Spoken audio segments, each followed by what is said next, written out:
All right. So again, guys, thank you for joining. And I want to say good afternoon to you all, wherever in the part of the world that you are connected to me today. I want to say thank you. I have that little sneaky suspicions that you were here before. Some of you must have watched my video on YouTube. Some of you are my existing student, you've been part of the family. Some of you are entirely new. Maybe your friends, your colleague, told you about us. So whichever way that you got to know about us, whether on a social media platform or maybe by just word of mouth or invitation from friends and family, I want to say thank you. Welcome to Smart Learning. Here we develop human capital, all right? And some of you know what that is, all right? Our focus is to empower, people within our community, so whatever, color you are, so whether you're Black, whether you're brown, or whether you're white, that is what we do here, empowering people, all right? I say this a lot that I wouldn't love to be the only elephant in the room. And I say it with all sense of responsibility. I have had the opportunity to learn a lot of good stuff in technology, in my career, which spans for over 20 years. All right. And I don't like it, to be the only elephant there. I want to empower people through what I have learned, in the last couple of years, giving knowledge back to my community, like I said, irrespective of the color. Giving knowledge back, to that community where somebody can also feel empowered. And, they can go to the marketplace, they can apply for job, they can secure job, they can have, earn good salary, they could look after themselves and also look after their loved ones as well. So that is what drives me and my team here at Smart Learning. It's all about, giving back to our community, all right? And we've been doing this in the last 10 years, all right? So we're not new in this space, we've been around for a while, and and it's been great in the last couple of years, because we've seen people's lives transformed.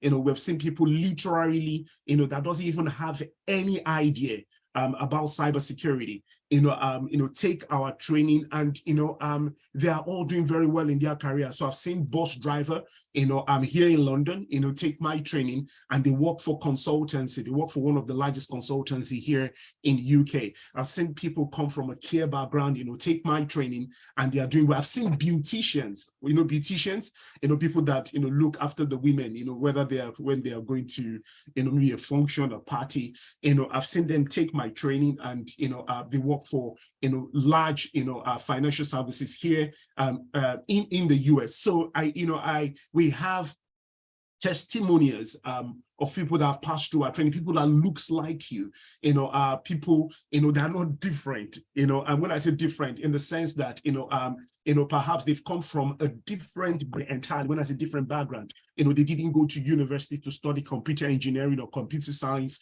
they were just regular people, maybe that studied business admin or project management. Some of them do not even have, privilege to have a formal education, but by reason of how we train and how we deliver, or how we transfer knowledge to those individuals, they feel empowered and they've gone into the marketplace, all right, to take a job. So by way of introduction again, my name is Wale Omolere, and I've been in this cybersecurity space in the last 20 years, over 20 years. I'm over 40, but I just happens to start my own career, quite early. And, I've been dedicated to this, technology space, in the last couple of years, and and it has evolved. Technology is interesting because it keeps changing.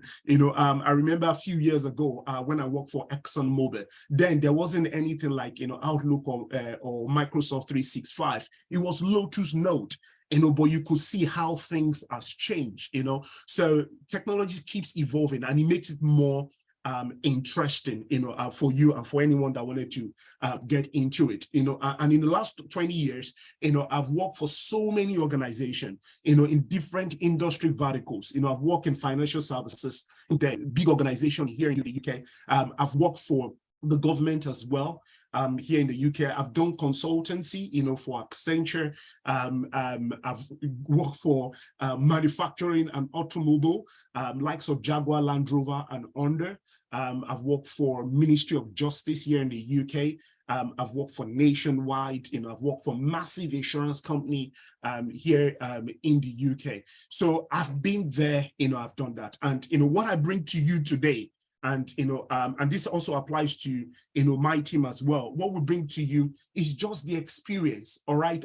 What we have touched and that our hands have handled, all right? So my training is characterized, by wanting, acknowledge and give it back in a way that you would understand it. So we move away from my platform from theory. Theory does not help, all right? So if I've had 20 years experience, so I'm bringing to bear, that experience, what I have seen, what I've handled, and taking it, or giving it to my, candidate. I used to joke a lot that, you can imagine if you do not have any experience at all in cybersecurity and you meet with someone like me and, and I train you. So in other words, I'm taking like 20 years experience, I'm transferring it over to you. And we do transference of knowledge on our platform. That's exactly what we do, so that you don't have to, wait 20 years for you to have the knowledge, and, take all the knowledge. You can just meet with someone like myself through training, and I can transfer that knowledge. And that's why when our candidate, they go out to the marketplace, and after being trained maybe for, 2 to 3 months, they speak as though, they've been doing cybersecurity for the rest of their life. And, they earn good money, on the back of that, haven't been interviewed and they secure a job. So I'm really looking forward to an exciting time with you. All right, so let's now go into what I have for you today. So today I'm going to be teaching you sorry, Mike, there was a bit of a lag there. So I'm going to be teaching you what we call the third-party risk management. The acronyms is TPRM, all right? So some of you, again, this might not necessarily be new to you. You may have, heard about it. Some of my students, they're familiar with these acronyms, but there's just a lot, that I'm going to be showing you today. If it's not TPRM, third-party risk management, in other words, in the industry as well, you would hear the word vendor management. All right, or you could hear another word they use is, supplier, management. Some of you, you've worked in the procurement team, and in the procurement team, they also use, this acronyms called supply chain. All right, supply chain. That supply chain is another, domain which is quite, big. All right, but if you take TPRM can actually sit within the entire supply chain. We're not talking about supply chain here today. We're not talking about procurement, but the focus is, around vendor, supplier, as it relates to information security, all right? Not the entire, how you bought a goods and how you, the purchase of the goods, or how you, you sell the goods. That's not what I'm talking about. I'm actually talking about, supplier management or vendor management or TPRM, from an InfoSec viewpoint, from information security or cybersecurity viewpoint. All right, so let's now go into the meat of it. What is third party? So in the next couple of minutes, ladies and gentlemen, what I'm going to be doing is I'm going to be answering a few what, why. I'm not going to be talking much about the how today, because this is not, the actual training. So the focus is the what and the why. All right, of third party. So some of you, again, like I said, must have heard about it, but let's look into a few definitions. What is third party?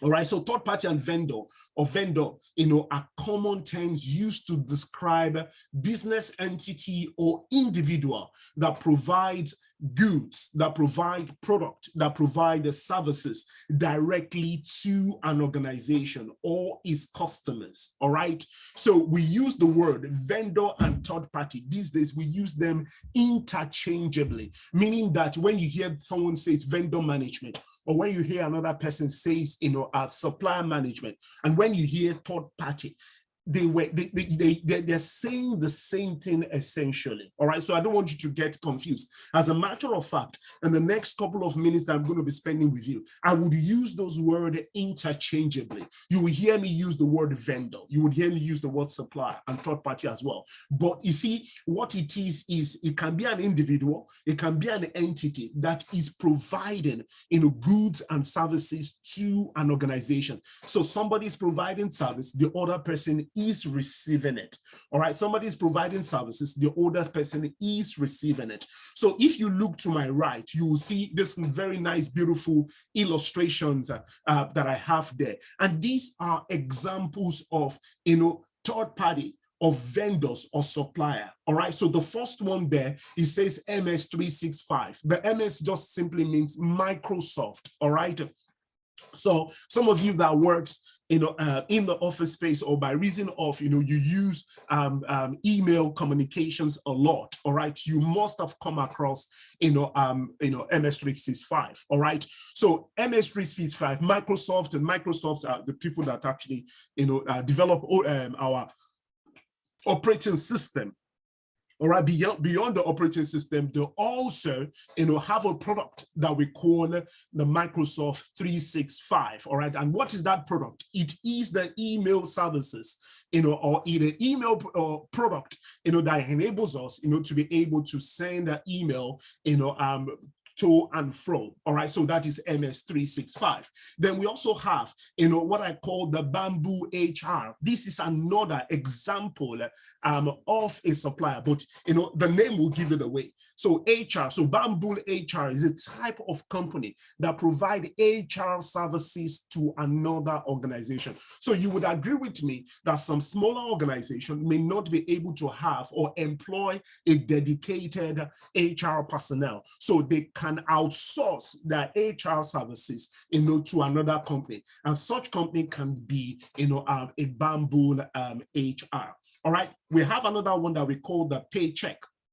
We have Deep Watch, we have OneTrust, we have Snake, we have Sterling Bank. So Sterling Bank, that just give it away, so that is a bank. We also have what we call the SunGuard data center. These are all examples of a supplier. So you can imagine each of these organizations that we have here can be providing a service to another organization. And when they do that, we call them a supplier. All right, or we call them a vendor, or we could even call them a third party. All right. So if I take you back here, we clearly, talk about, what a third party is. But more importantly, if you think about somebody that is offering you a service, or, offering a type of services to you, all right, one of the things that you want to do as an organization, when a services is being offered to you, you want to ensure, that, those services that are being offered to you, you want to preempt, some risk that those services would come with. Let me take you back, to this illustration, to this figure that we, to this illustration that we have here. So think about, MS365. MS365, is that type of software, that allows us, to send email back and forth. All right. So if you work in an organization of maybe 5,000 people, so for every time you want to communicate with your colleague, guess what you would do? You would use your email services to communicate with them. All right. So you would agree with me that imagine the world that we live in at the moment, that, there is no email, then it's practically impossible, for communication to flow effectively. As a matter of fact, all of you, I believe that you must have received an email, all right, from Timothy, my colleague, all right? So it is the email software that makes that possible. So imagine an organization of 5,000 staff, that rely heavily on a means of communication, which is an email. If that email becomes unavailable, so it means that communication, you would have what we call communication breakdown, isn't it? All right. So the email services, all right, or whoever is providing that services to you, becomes important. All right. So the point I'm trying to make there is when you are engaged with a third party or a vendor or someone providing a very crucial type of services to you, then your responsibility as an organization is to ensure that you risk assess them. All right. You understand the risk that this organization could introduce, or whoever is providing these services could introduce into your own organization. What do I mean by that? Think about MS365. We've talked about the importance, isn't it? We've talked about the fact that if they become unavailable, there will be communication breakdown in your organization. You could potentially lose money because you cannot email your customers or your partners, for that reason. So for that reason, MS365 becomes very important to your organization. So when you're onboarding them or you're trying to carry out or do business with them, then it is your responsibility to risk assess them. All right. So it now takes me, to this particular slide that we call what is third-party risk. All right. So third-party risk is the likelihood that an organization, all right, will experience an adverse event, e.g. data breach, operational destruction, reputational damage, when you choose to outsource certain services or you use software built by the third party to accomplish certain tasks. All right, let me take you back here. MS365, we've already defined this. So this is owned by Microsoft, all right? And it is a type of software services that enables us to exchange email communication. So if you notice by this example, or not this example, by this definition, we can infer from here that if the 365 becomes unavailable, chances are our organizations can suffer what we call operational destruction, meaning that I will not be able to email my partners, business partners, I will not be able to email my customers, all right, that would consume my services and exchange or give me money in exchange. So it could lead to operational destructions. Okay, it could also lead to reputational damage. So you could imagine if your organization is providing services, to other bigger organizations. Let's say you work for, let's say you work for, I'm looking for an example now. So let's just say you work for an organization, any organization, and you provide a very critical services, to the government, all right, to the government. Let's say in the case of, maybe quite a number of you now, your African descent, like myself, and maybe, you're from Nigeria. And what is hot, or what is going on in Nigeria at the moment is election, all right? That's election. So let's give an example. Let's say the company is INEK. I know some of you don't want to hear that name.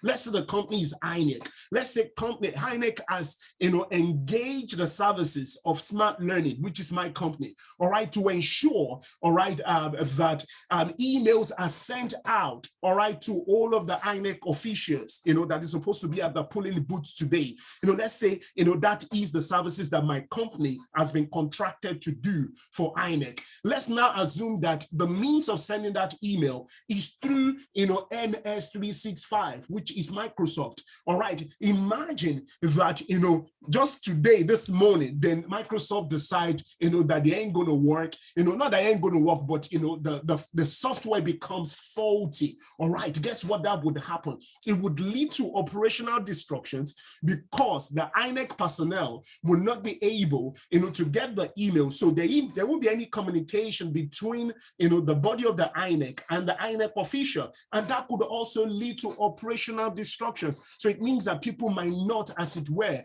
arrive at the polling booth on time. All right. So it could also lead to what we call reputational damage, meaning that INEK, the image will be dented. So it would discredit them as a public body, and people can read all sort of meaning to it. All right. So what that simply means is, this company INEK, before it chooses us, Smart Learning, to provide that service for them, they should, all right, think about the risk that we can introduce into the entire electoral, process. You know what I mean? So what INEK is supposed to do is to first carry out a third-party risk assessment against us as a company, given that we're a third party, that would, provide that service for them. All right. So you could see here the person that is supposed to be carrying out a risk assessment against the supplier would be the person that is actually, paying for the services. So INEK is the one paying for the services. Our company called Smart Learning, we're the one providing the services. INEK has a responsibility to carry out what we call third-party risk assessment, or preempt all the risk that we could introduce into them, or the risk that could come as a result of the engagement with us, and ensure that that does not happen. But I think that what I wanted to point you to here, if you look at my definition there, it talks about likelihood, all right? Likelihood. So risk is all about the likelihood. Likelihood means the possibility, of a potential risk occurring or happening. All right. So one can preempt a risk, all right, but that risk may not necessarily happen. So anytime you hear about risk assessment, it is always associated. Risk is uncertainty, but it's always associated to the likelihood of that risk happening. All right. Let me take you back to INEK, for example, for a moment.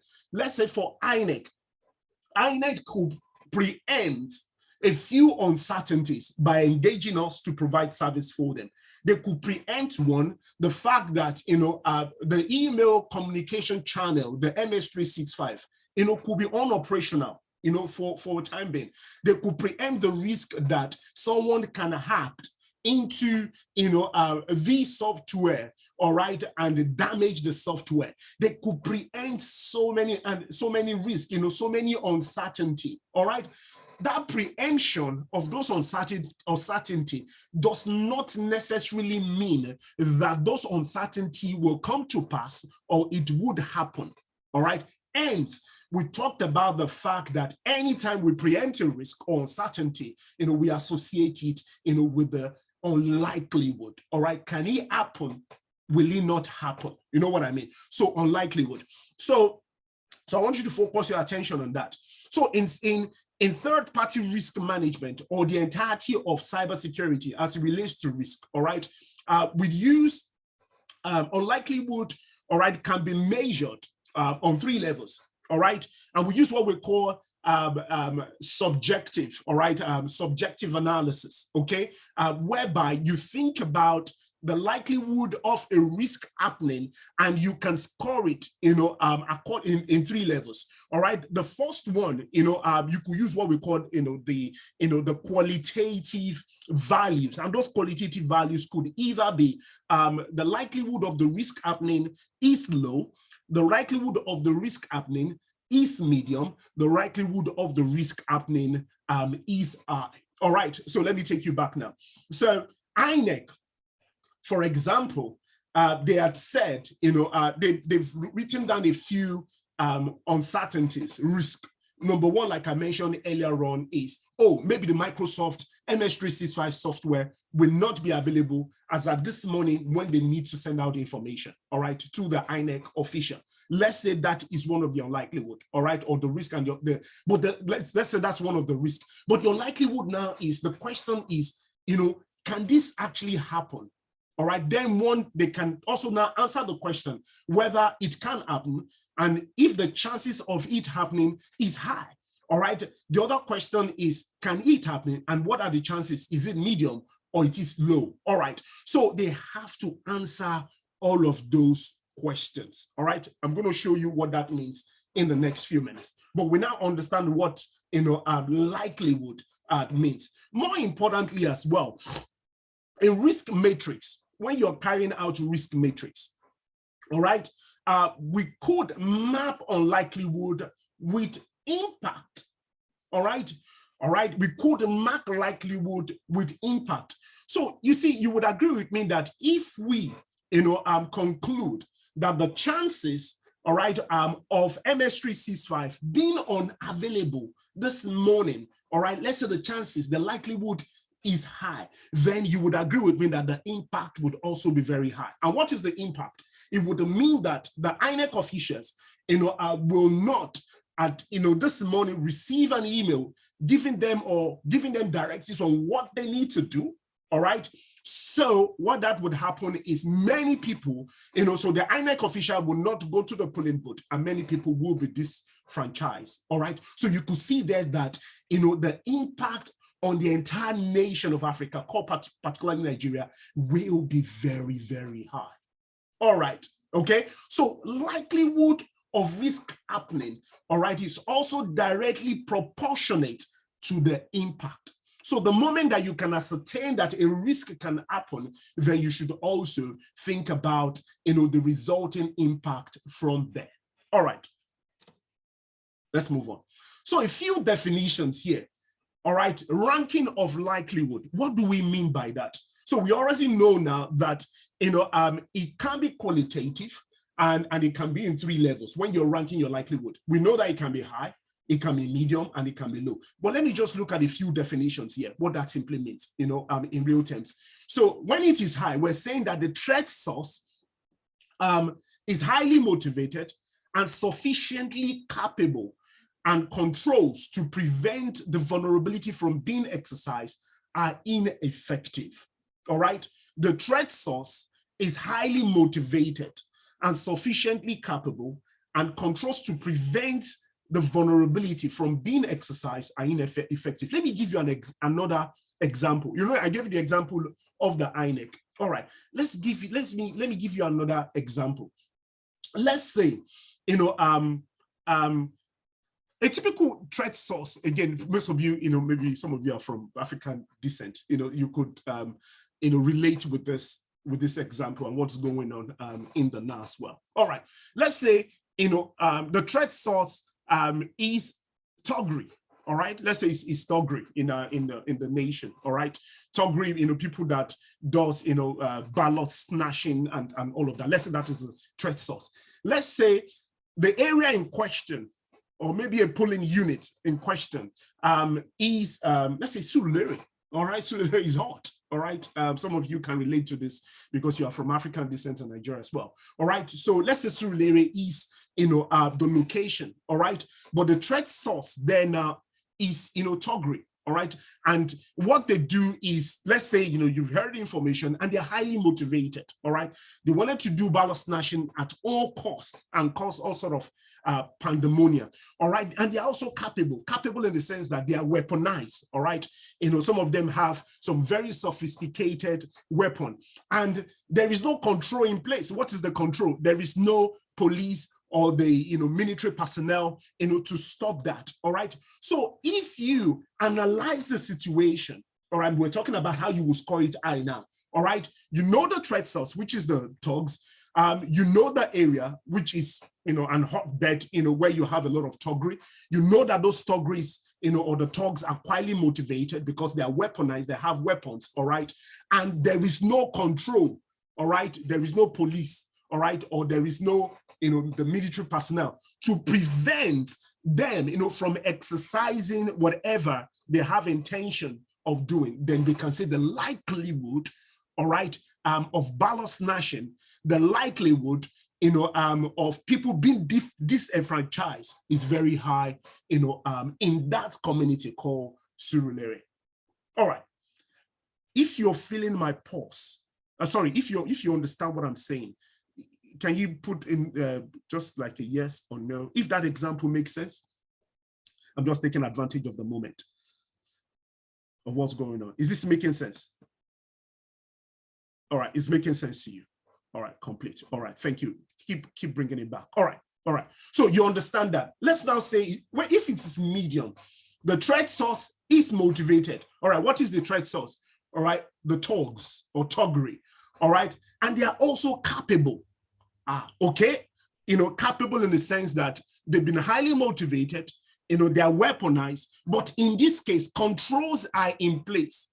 that may, the word is may, impede the successful exercise of that. It would impede them, it will stop them. All right, there is military personnel there, but they are not enough. So imagine, the thugs out there, they are highly weaponized. But in this case, you have soldiers and army that doesn't even have a gun or any other weapon to protect the citizen and themselves. All right. So, I mean, by reason of police and the military personnel there, it could serve as a deterrent. You know what a deterrent is? Oh, there are police there. We can't go there. You know what I mean? But we know that the police are also not weaponized. They don't have weapons to even stop them if they decide to attack. So what we're saying here, the likelihood, of ballot snatching is medium. All right. What is the third one? The threat source lack motivation. All right. Capability or controls are in place to prevent, at least significantly impede the vulnerability from exercising. So this is where you go to maybe like Ikoyi, all right, or you go to, Lekki phase 1, all right, where, the average individual there, and maybe they're educated and, they work in good places, they just live good life, all right? So again here, you perhaps not find, a lot of thuggery there. You will find, people looking to, snatch, ballot boxes. So for such area, for example, if you have to, again, rank the likelihood of ballot snatch, people being disenfranchised, it will be low. It will be low. All right, so this is how we do, the ranking of our likelihood. All right, let me take you back so that you know where we're coming from. All right, so here, for anyone that's just joining us, here we're trying to talk about, third-party risk, but you don't give a third-party risk a value. The value that you're going to give the risk is going to be based on likelihood. And the likelihood would also result into the impact, all right? And we clearly define, what likelihood levels are. All right. So now that we know that there is something called third-party risk, all right, the question is, how do we identify this risk? All right. And the way, or one of the ways that we can identify a risk is carrying out an assessment. Okay. So what is then is risk assessment or third-party risk assessment? It can be defined as a due diligence review of your vendor or supplier to provide an understanding of their practice. As a matter of fact, it is a process that can assess potential, the word potential, all right, third-party risk and identify vulnerability. All right, so we identify risk by carrying out an assessment. But in the case of, our third-party risk assessment, we do something we call due diligence.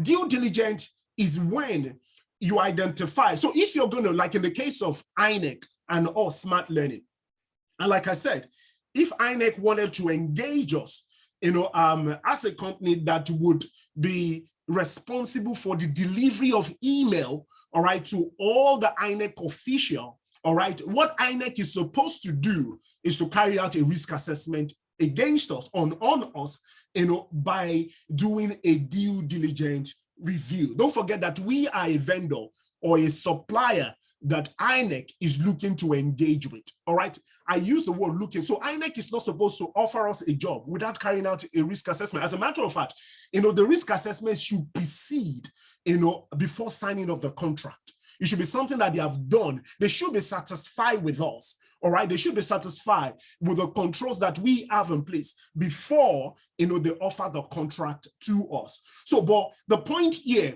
I'm trying to point you to is due diligence review, all right? And the other point is a process. So anytime you think about an assessment, all right, it is a process, all right? It's not just one thing that you do, all right, or a snapshot of something, but it takes multiple, approach, a step-by-step approach that you have to take, all right, to come to a decision on the risk posture of that organization. So what is then is due diligence. All right, so due diligence is the process by which an organization examines a current or the potential, all right, risk to its business operation. So vendor due diligence is a key component of vendor management, which requires under federal law. As a matter of fact, if you live in this side of the world, when I say live this side of the world, in the West, all right, due diligence is not a matter of choice, all right? It is a matter of obligation backed, by, regulation, all right? So you don't do it because you want to do it.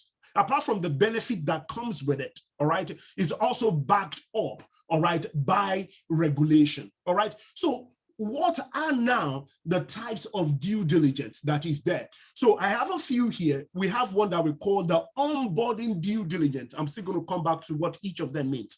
All right, we have another one that we call the standard due diligence, or in other words, some people will call it simplified due diligence. Then we have what we call the enhanced due diligence. Then lastly, we have what we call the ongoing due diligence. All right, so we know what due diligence is.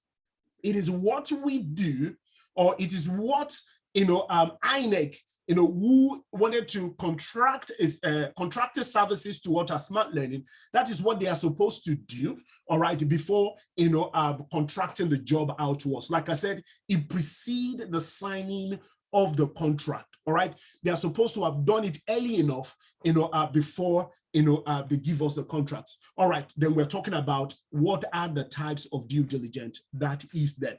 Onboarding. So this one just simply means that INEK is screening the business partner. INEK is screening us as smart learning, all right, when they are entering into a new business relationship or trying to sign a new contract with us. You know what screening is, all right? So if one is complaining of headache, for example, and the headache hasn't gone away for a very long time, and you go, to the hospital, all right, the medical practitioners, they will do all sort of screening.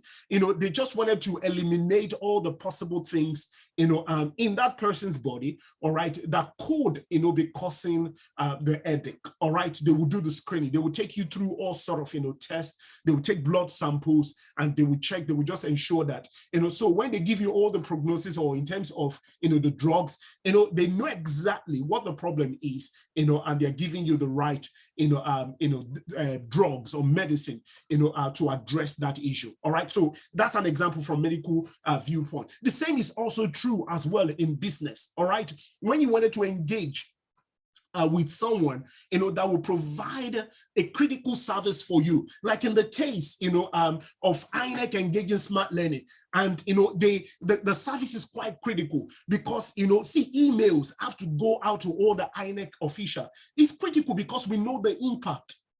So sometimes if you don't understand how important something is, just think about when those things are not there. All right. Think about when they are not there. So you see, so for the services that INEK wanted to engage with us, it's critical to them, because if we're not able to deliver email at a certain time, then, people will not be able to do their job. It would lead to, for example, people being disenfranchised, and it could lead to, anarchy in the entire nation, or all sort of agitation where people can, lose their life, where people can lose their life. You know what I mean? So it is critical. So for that reason, INEK would engage in what we call onboarding due diligence. Number one is they would check about the reputation of our organization. I'm just going to give you two examples. All right. They would check the reputation of our organization. They're asking the question, all right, who are you in smart learning? All right, how long have you been in business? What services, are you providing for us? Who has consumed your services before? Who are your customers? They are asking that questions. So they don't want to take our word, for what we say we are, but they are checking. They, in this side of the world, in the West, they will look at, even call some of your customers to say, oh, do you know smart learning? Is it true that they provided services for you? All right. They will check what people are saying, about that organization. All right, in the web, in the open community, what their customers, are saying about them. Who is backing up the organization. I hope the organization is not bankrupt. They will check all of this on the business level. All right, please, I need you to note that. All right. So you can notice that everything I'm just saying is not related to InfoSec or cybersecurity in terms of the check. All right. But on the business level, they're just checking reputation. They're checking if you're financially capable, all right, to deliver the services that they wanted to contract to you. If your organization is not, kind of bankrupt.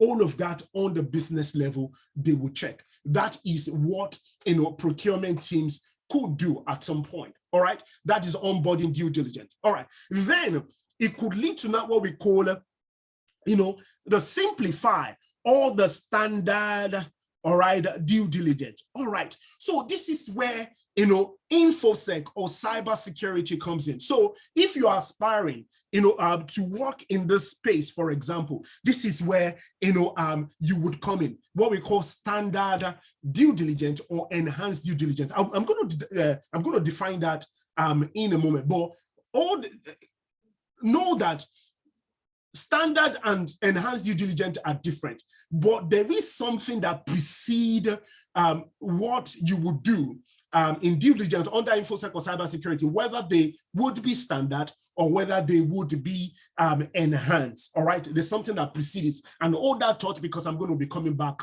to that in a minute. But again, what is standard due diligence? All right, standard due diligence is where you carry out a screening of your vendor, your supplier, your third party, from InfoSec viewpoint, all right, checking out their capabilities, all right, on the basis of security controls that they have or claim to have in place, all right? So the first one, onboarding, is pretty much around from a business viewpoint, all right? But when we come to standard, all right, you're checking out the security controls, all right, that this organization called Smart Learning that wanted to provide service to INEK, the controls that they have in place, all right, or that they claim to have in place, you are assessing it, you're asking questions, you are getting feedback, all right. But what are security controls? Without really going into much of it, because this training will not answer all the questions. I must be honest with you. Some questions will be answered, when you come for the actual training. All right. So what are security controls? Let me take you back. All right.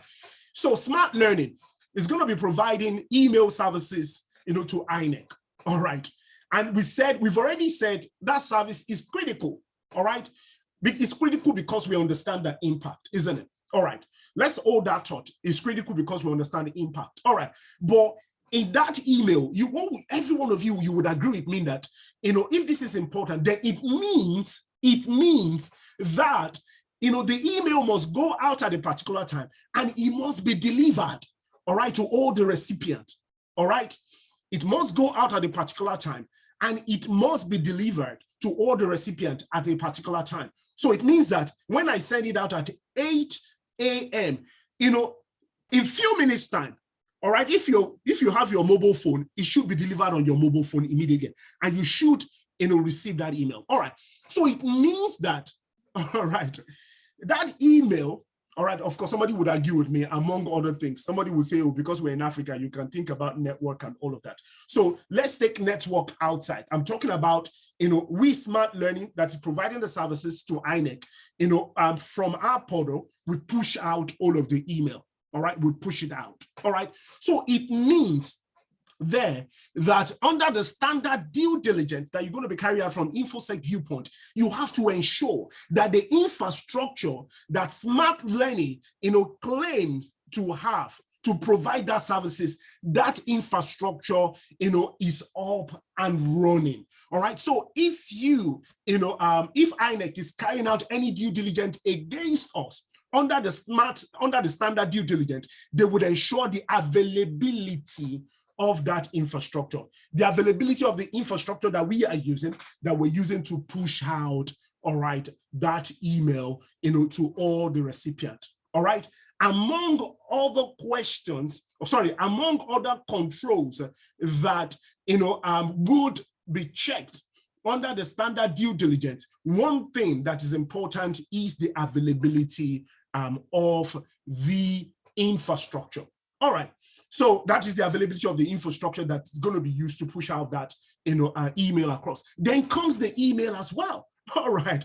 So if the boss, all right, in INEK, all right, so email content is supposed to contain directive, isn't it? You should have directive in terms of what the recipient should receive and do at a particular time. All right, you would agree with me that's also important as well. So if the email gets compromised, then the directive is altered, then INEK personnel, wherever they are, they may just end up doing the wrong thing. So the email content also becomes important. All right, so still under due diligence, like we said, under the due diligence, standard due diligence and the enhanced due diligence, you are asking security related questions. All right. One thing that the INEK would also be checking is to check that the integrity of the email content, all right, is also protected as well. All right. You know what integrity is? So when somebody sends an email to you, Christiana or Bola, and the email instruction is supposed to go to number 2, James Street, all right, and meet me at 8:30. All right, that's a clear instruction. That is what the email is all about. All right, but let's say someone hacked into the system and they altered the email and said, oh, Christiana, go to number 5, John Street, and meet me at 10:30. You can see that that is a clear, all right, integrity issues because the email has been compromised. All right, so you will do exactly what the email says, but that is not the original intention of whoever sent that email, who could be INEK. So in other words, under what INEK should be checking, again, they will be checking with the vendor, which is smart learning, making sure that they have the right controls in place to protect not only the confidentiality of the email that is sent out, but also the integrity of those emails. And when I say the integrity, the content of that email, making sure that it is not altered in transit, and when it reach, the recipient. All right. So in other words, the due diligence, whether standard or enhanced, what you're doing there is, you are assessing the vendor, checking the security controls that they have in place, to protect the confidentiality, to protect the integrity, and also the availability of the infrastructure that the vendor would use, all right, to carry out these services. But guess what? That is the responsibility of INEK. Okay? So obviously somebody would ask me, so how do you actually carry out this assessment? What do you do? All right. Again, it is not for this training. I'm just going to touch on it slightly. All right. But if you come for the real thing, then we can teach you what that is. All right. The best approach, or the approach that we use at the moment in due diligence is you develop some set of questions. All right, so INEK would develop some set of questions across different, control areas. Like I said earlier on, a typical control area could be around, protecting the confidentiality and integrity of, the service, and a typical control area could be under encryption. All right, INEK would prepare some questions. All right, under that particular control area. And they will send it to the vendor, which is smart learning, and smart learning, will respond to those questions, all right, with proofs that they have such controls in place to ensure that, confidentiality, integrity of information that is sent by smart learning to INEK official would be protected. All right, so this is through a question-based approach. All right, the way you carry out due diligence, in other words, is through a question-based approach. Who's going to write the question? INEK. INEK might not decide to do the questionnaire themselves. They can engage, a third-party risk management company to do that for them. All right, so let me quickly do a quick recap there. Standard due diligence and enhanced due diligence, both of them, all right, they are InfoSec or cybersecurity inclined, all right? And the way to carry out both, is through a question-based approach. all right? When we say something is enhanced, so it means that, all right, it is much more sophisticated than when it is standard, all right? But what informs whether something is enhanced or whether it is standard, or how do you distinguish it? All that thought, because I'm going to explain it in the next slide. All right, what is now ongoing? Ongoing due diligence, what does that mean? Say, for example, if INEK decide to continue to engage smart learning, all right, to continue to deliver in every 4-year cycle, all right, or even if it's a year cycle, as long as there is an election, or even if there's no election, let's say INEK continue to engage our services, they find our services to be good, and we are their vendor for delivery of emails. All right, so INEK also have responsibility of due care to the entire nation and to the government, of Nigeria to carry out what we call ongoing due diligence. When you onboard a supplier, all right, let's assume that INEK has done maybe standard due diligence and enhanced due diligence and the onboarding due diligence, and they are happy, with the controls, all right, that, we're going to offer them, all right?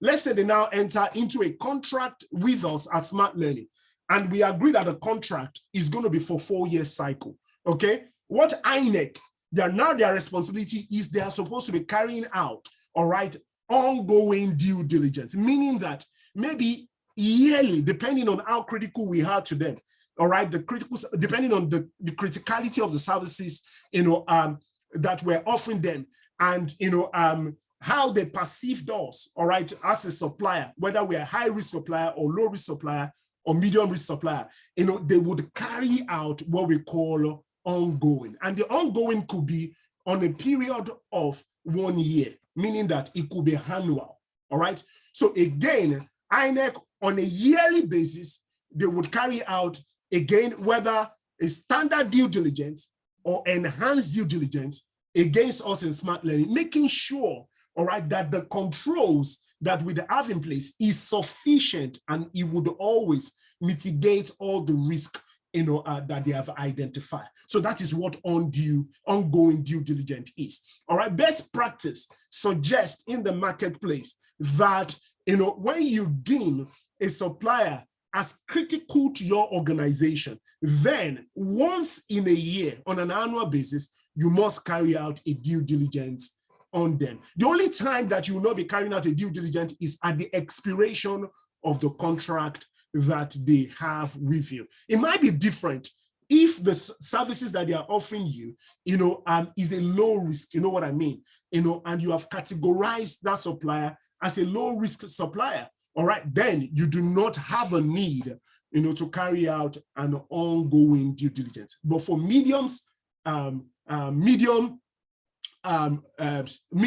risk supplier or high risk supplier, then at least or at the minimum once in a year, you must carry out a periodic, you must carry out a periodic due diligence against them. Let's move on. All right, so I said earlier on, due diligence, both enhanced and, both enhanced due diligence. Sorry, there's a typo there. Enhanced due diligence, not enhanced diligence. All right, there's a typo there. So I said something informant, if you remember earlier on, and I said, what is that thing? So what determines the type of due diligence? So the DD there is due diligence. What determines the type of due diligence, that you would carry out? Would it be, what would determine whether it is standard or what would determine whether it is enhanced? All right, so what usually precedes, your due diligence is what we call vendor tier or vendor tiering, all right? What that simply means is, and I can't go into the details here, I would, if you come for the full training, all of that, will be clearly, discussed, and we'll show you what vendor tiering is. All right, so vendor tiering just simply means is, think about INEK, think about the services we Smart Learning wanted to provide INEK, all right? INEK, before INEK carry out or decide whether a standard due diligence or an enhanced due diligence would be what they're going to be carrying out on us. They would have tiered us as a vendor. When we say tiering, you put your supplier into different level of risk category.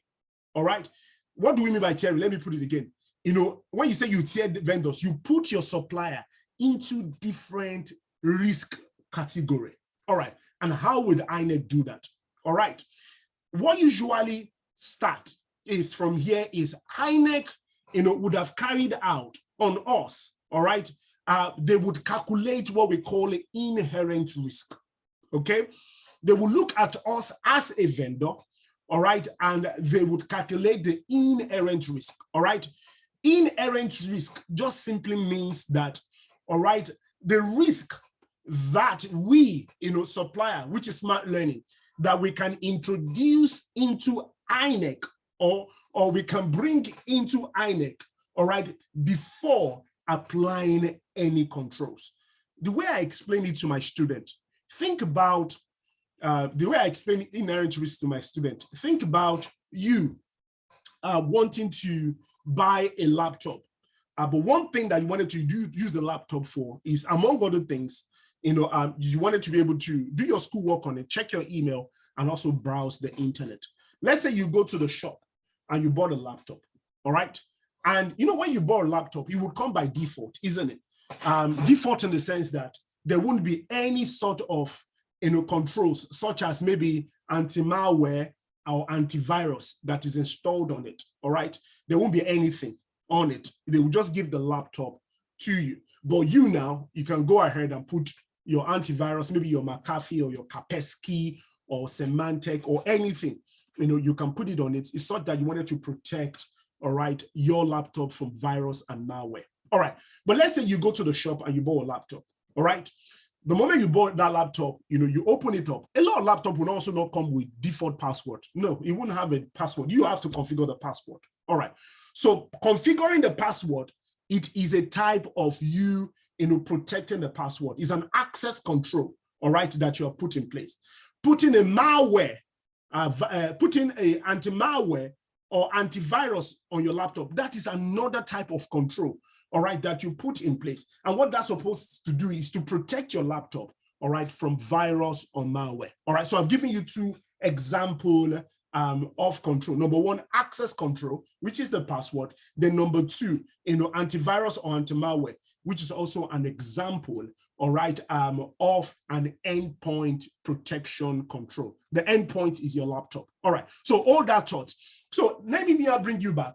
I said you went to the marketplace, you bought a laptop, and by default, none of this control that I've just mentioned, is there. You haven't put a malware, you haven't put a password. Then you start to browse with it. All right.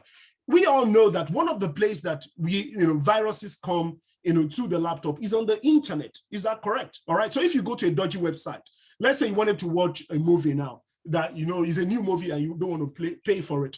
If you go to the website, chances are, where that movie is being premiered or published or something like that, you might catch, laptop might be mistakenly virus might be mistakenly be downloaded onto your laptop without you knowing. All right. So what is inherent risk?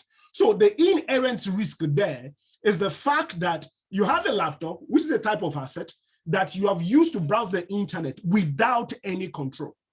So you would agree with me that without any control, i.e. password and anti-malware, antivirus on your laptop, the risk of you downloading virus and your computer not being able to work is high.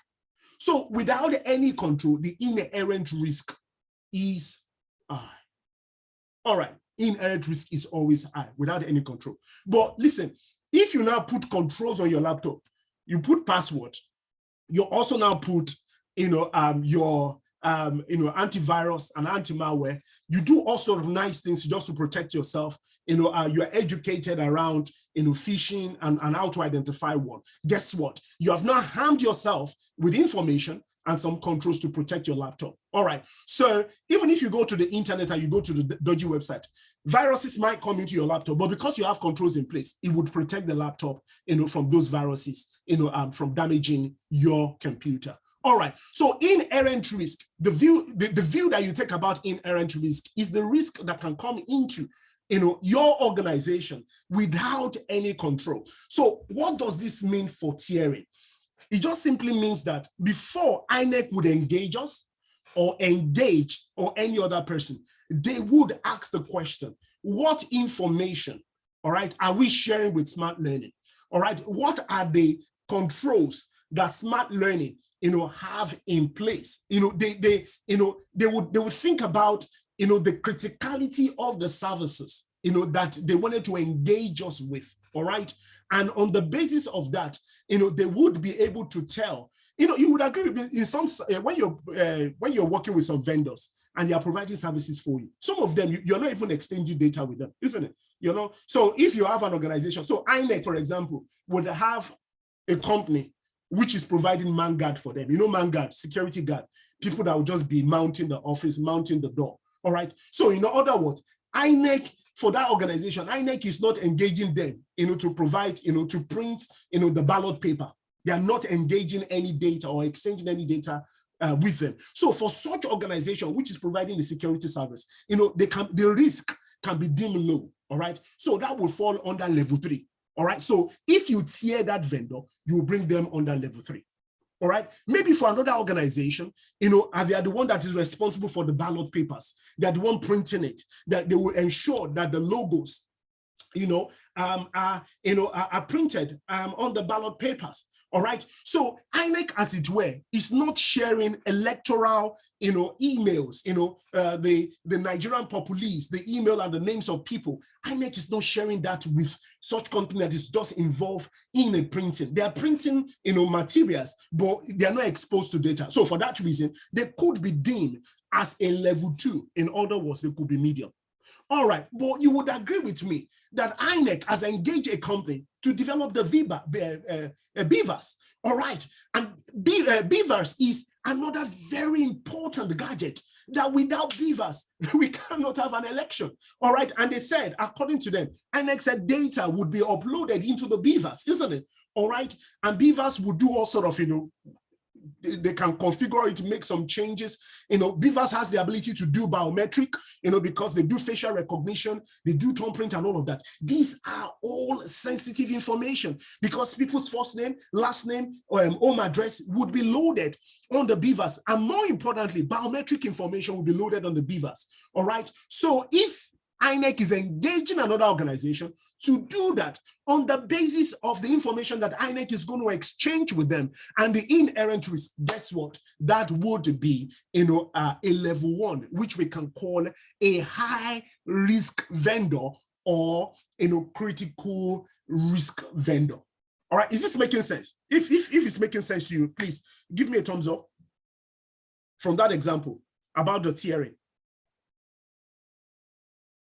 About the tiering, is this making sense, guys?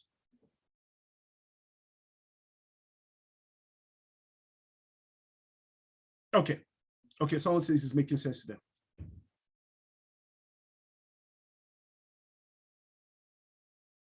Okay, so you now understand the tiering. All right, let me now take you to due diligence and enhanced diligence. So in other words, what we are saying is, it's no brainer, guys.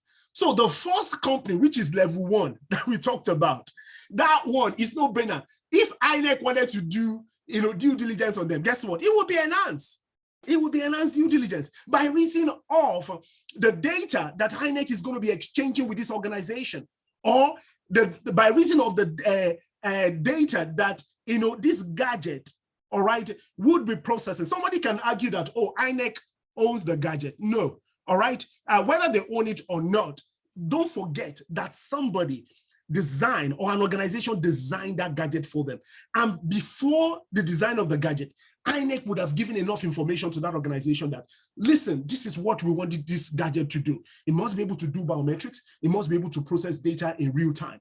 All right, and that information should be captured and sent into IREF, the portal. All right, so this information, this organization has a lot of information, which, as it were, sensitive information about INEK's process. Do you understand?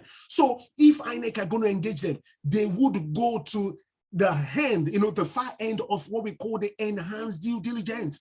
They will ask them all the questions in this world. They would have different control, different security control control areas or domains, that they would ask them. They would ask about the integrity of the data that the BVAS is going to process. They would ask them, they would want to be sure that the biometrics is not, kind of compromise. They want to ensure that the communication, between the BVAS and, the INEK portal, the channel of communication is secured. Nobody can interrupt it. Nobody can, intercept it, to steal or, alter the, the confidentiality and the integrity of the data that has been, route or send into the to the IREF portal. So you could see here that understanding the vendor tier, all right, the risk categories where they fall in would now inform the level of, the level of due diligence that you would do on that particular vendor. And in this case, it is clear it would be enhanced. For level 2 or level 3, that would be standard. All right. Again, we understand that not a lot of data is being shared with them. So the risk, is as well somewhat low, all right, or medium. And for that reason, you're going to be doing standard due diligence. All right. Conscious of time, I would move quite quickly. All right. So what is third-party risk management, TPRM? So this is what we've been talking about. All right. You see, TPRM is not different from, the vendor management that I talked to you about, which, due diligence is, one of, the phases, all right, or the stages, all right, within a typical TPRM. So it enables organization, the organization in this case will be INEK, to monitor and access the risk posed by the third party. The third party here is smart learning, to identify where it exceeds the threshold set by the business. I'll come back to threshold. I just want you to hold that thought. So threshold, again, is synonymous to risk, all right? This would allow the organization, INEK, all right, to make risk-informed decisions. I like the word, an informed decision, risk-informed, to reduce the risk posed by the vendor to an acceptable level, all right? This is really packed with so many things that I would try as much as possible, to explain, but I'm not sure whether I'm going to be able to touch on all of them. All right, access, monitor. I think we've already talked about the assessment, the risk threshold, risk-informed decision, and also the risk that is posed, by the vendor, to an acceptable level. Another word there is an accept. So what is an acceptable risk? That's another discussion entirely. All right. So third-party risk management, another definition or description, is a form, I like the word, form of risk management, meaning that it is not the only risk assessment. In fact, it is a type of risk assessment. So when you think about cybersecurity or information security, all right, there are different types of risk assessment. Hold that thought, because I'm going to be coming back to that one, in a minute. And it focuses, again, you could see identifying, reducing risk related to the use of a third party. Sometimes refers to vendor, supplier, partner, contractors, and service provider. All right. The first and the second definition, all right, they look somewhat the same. All right. It's just that the first one talks about risk threshold. The first one talks about acceptable risk. Let's now talk about what that is. All right.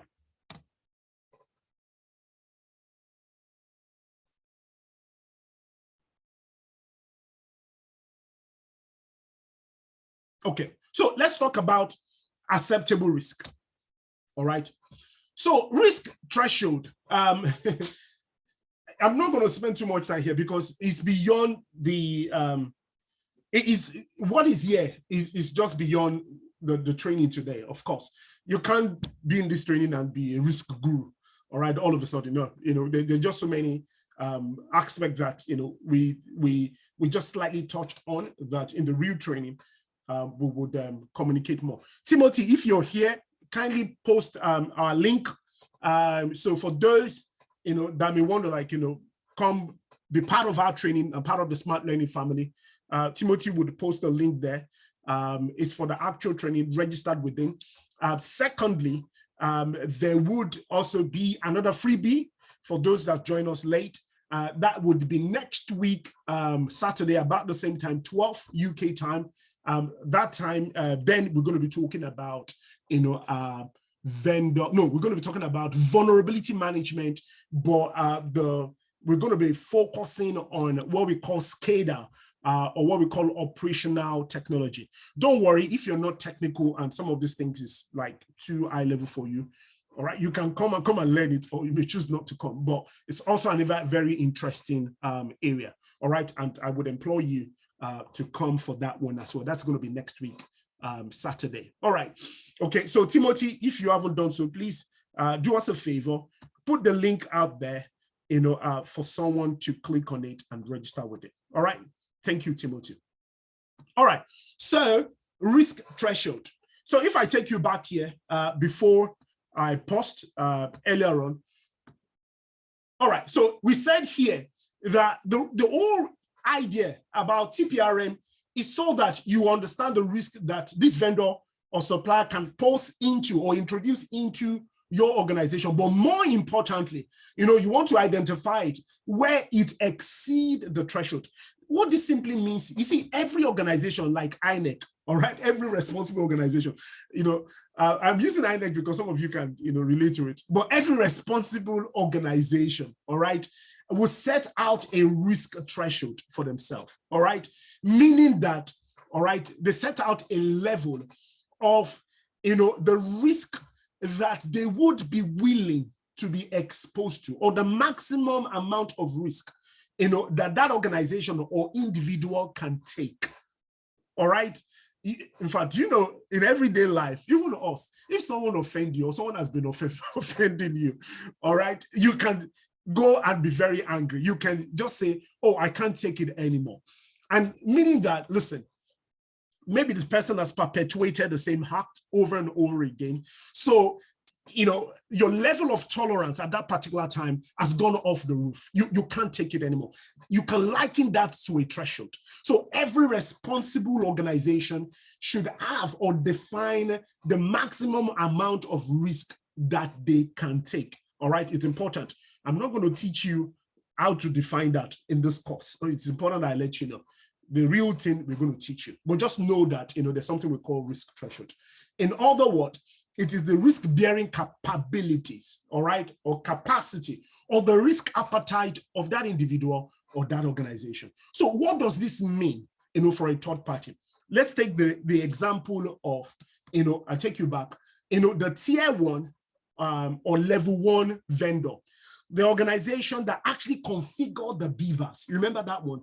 We've already said they are sensitive. All right, let's say INEK engage with 3 vendors before they chose the one that actually, build the beavers. Let's say engage with 3 vendors. And INEK has already defined their own risk exposure, all right? Let's say a typical risk exposure for INEK is, let me give you an example. Let's say, all right, let's say let's say their risk exposure, or the risk that they cannot tolerate is the fact that biometrics and, according to INEK, they said over about 97 million Nigerians actually registered. So that's a large record. Do you understand? You see, you don't want to expose that kind of large record to, maybe countries like, China, and without any prejudice, to that, but it's a lot of record because people that understand the dynamics of data and how important. There's a saying now, that data is the king, data is the new oil. All right, someone can sit on that data and make a fortune out of it. All right, make a fortune. They can target I'm talking about the importance of data now. If you do not understand, they can, target those individuals for marketing. They can market product to them if they have access to those data in terms of, and have access to some of the, some of the metadata that make up that data in terms of where the individual lives, the age bracket of those individual, their gender. That's a lot of information for another company to make fortune out of them. So it means that they can target them for a service. They can sell product to them. All right. So you understand the importance of that data now, if it gets into the wrong hand. So let's say INEK, as part of their risk exposure, they cannot afford that information is exposed, all right, to a third party or to be exposed to any other person apart from INEK. All right, that is, their risk threshold. They can't afford that. So it means that they want to ensure the confidentiality and the integrity of that data. Please hold that thought. I want to talk about risk exposure now. Let's say that is one of the things they cannot afford, when it comes, to this information. I explained when I was saying you can't afford to explain it, expose it to, likes of, people in China. Again, I'm not against anybody from China, please. I'm just trying to give an example of, the importance of data and how data can be, you can make fortune out of it. All right, to another person, if you understand the importance. So it's so important to INEK that INEK says, listen, guys, I don't want to have this data, get into any wrong hands. It must not leave Nigeria. It must not go to Ghana. It must not end up in the West. All right. It must stay within the confines of INEK. But INEK now wanted to choose a supplier, all right, that can help, all right, to minimize that exposure as much as possible. INEK now went to the marketplace. INEK now, 3 vendors supply, put in their application to create beavers or to design beavers for them. Maybe one company was from, let's say the location of the company is from North Korea, all right? Another company is from China. Let's say another company is from Ghana, West Africa, all right? Another company is from Ghana, all right? So INEK, don't forget risk exposure as much as possible. All right, they wanted to make sure that they minimize that. And what do we want to minimize there? The exposure of data in question. So INEK think about the antecedent of North Korea. Oh, this is a rogue nation. Oh, they used to fire bombs everywhere. No. They will say, listen, if our data gets into this, they can use it against us. They can weaponize our data and use it to attack Nigerians. All right, so INEK will say, all right, they are competent. Their technology is so great and fascinating. As a matter of fact, in terms of the cost, it looks okay for us, but by reason of geopolitical reasons and the location, it's a no. All right, so it means that they have a threshold of a risk, all right, that for that reason, all right, they cannot go beyond that threshold. For that reason is a no, to that supplier. Another supplier, China. Oh, China, great company or great nation. All right, wow. As a matter of fact, they will solve all the problems that INEK have. Again, listen, we can't trust that this data, these beavers that they will configure, they will not have a back code, all right, that would enable them to enter into INEK server at some point and, kind of steal all of our data. We're not sure about them. Again, what is the antecedent of this company and this nation? Oh, wow. Again, price is competitive, but we're not sure. You know what? We ditch them. We're not going to engage them. Oh, another company in Ghana, West Africa. All right, do they meet all the criteria? All right, yes. All right, risk exposure is still a West African company. All right, it's just down the road there in Ghana. They tick all the boxes competitively in terms of price. They are good. All right, in terms of technology, all right, they can also do the job as well. In terms of our risk exposure, all right, maybe, the risk is still there, but we can live with certain things. There are certain risks that we can accept. They may decide, all right, to choose the company in Ghana over other regions as well. And I think for those other two, it's just maybe regional based because they are too far off from where you are. And geopolitically, it might not just be good for, what INEK wanted to do, part-time. So INEK decided to go for, another organization, where in Africa, not necessarily in Nigeria, but in West Africa, that, they feel comfortable with and that, is within their risk threshold. Is this making sense to us? That example. I have to move quickly, guys. Is this making sense to us? Give me a thumbs up if that example makes sense to you.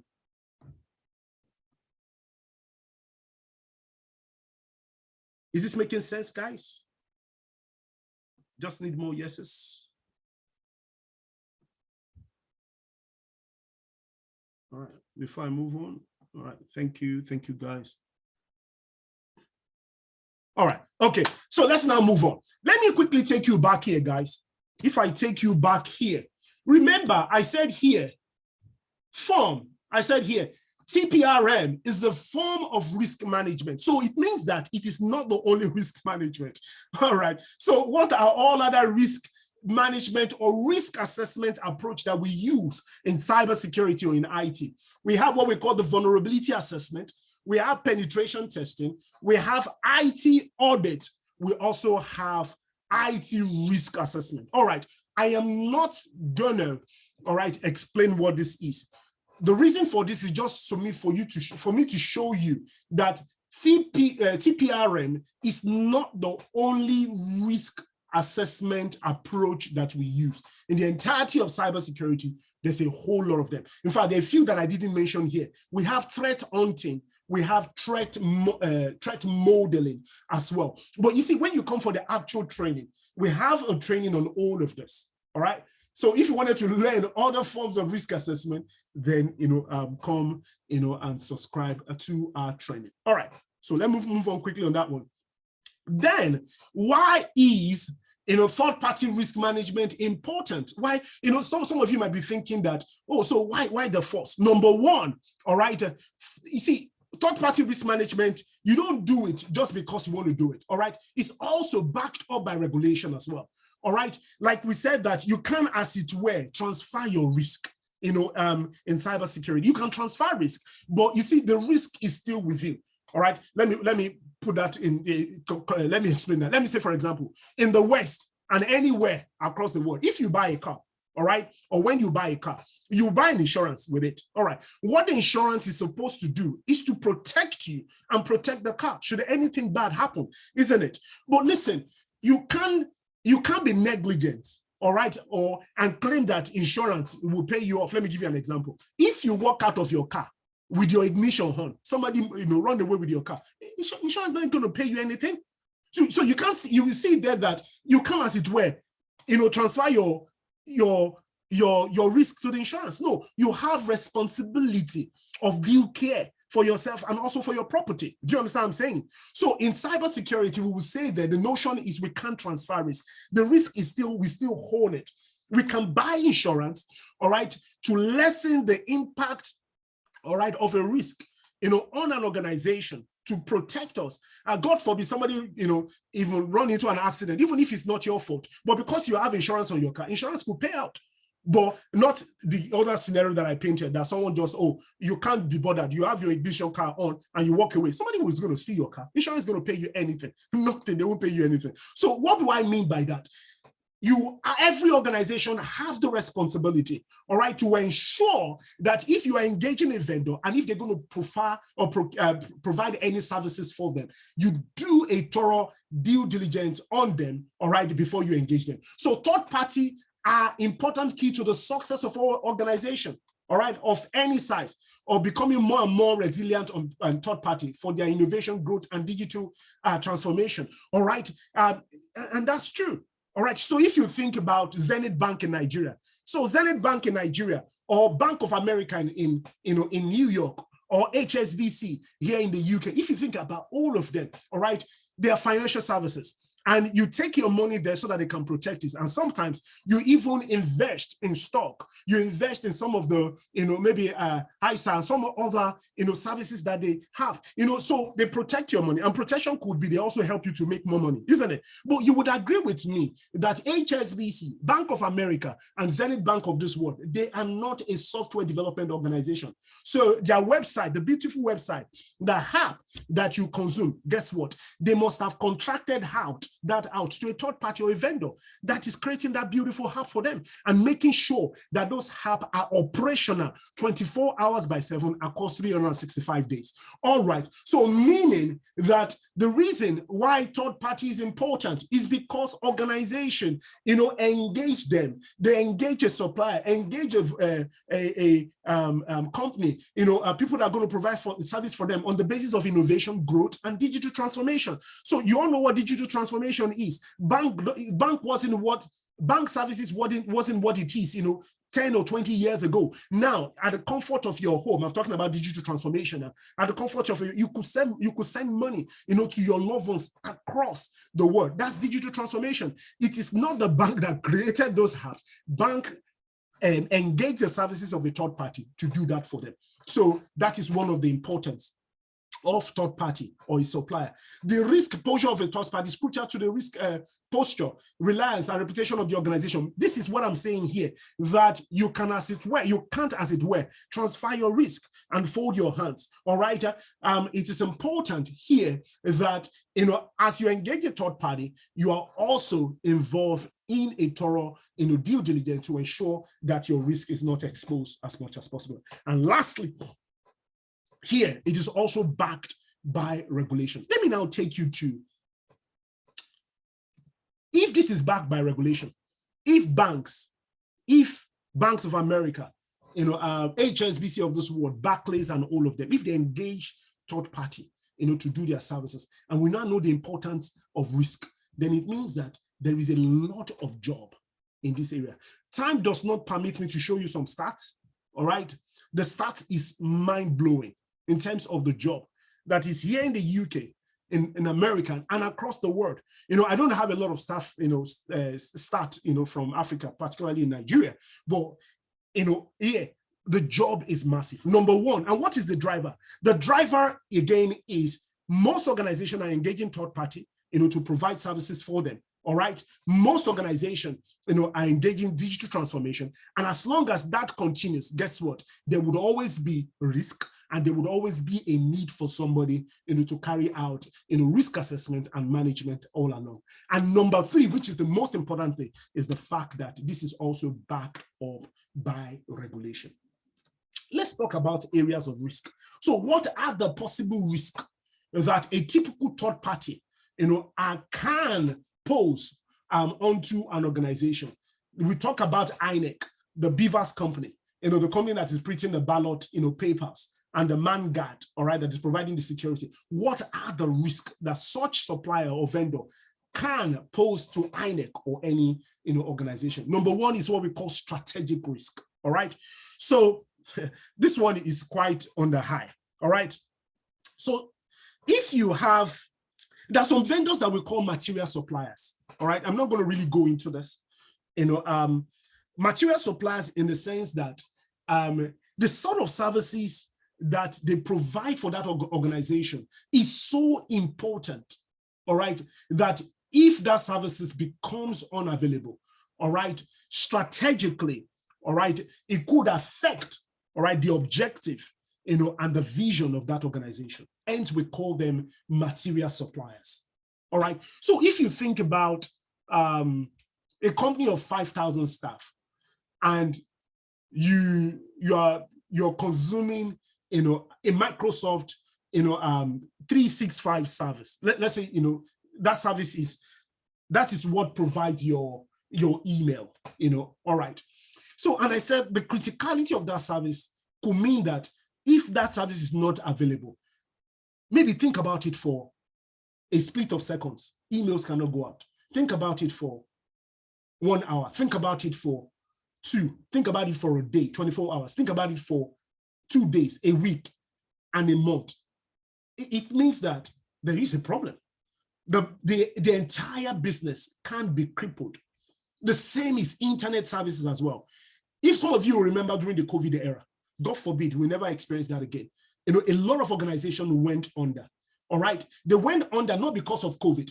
It's just because, there are some material suppliers, that they have engaged. And as a result of COVID, which is part of the risk, they could not, carry out their services, all right? So strategic risk is one of the risks that, that a third party can pose into an organization, so that is one thing that you want to check, when you're engaging your supplier. Number two is reputational risk, okay?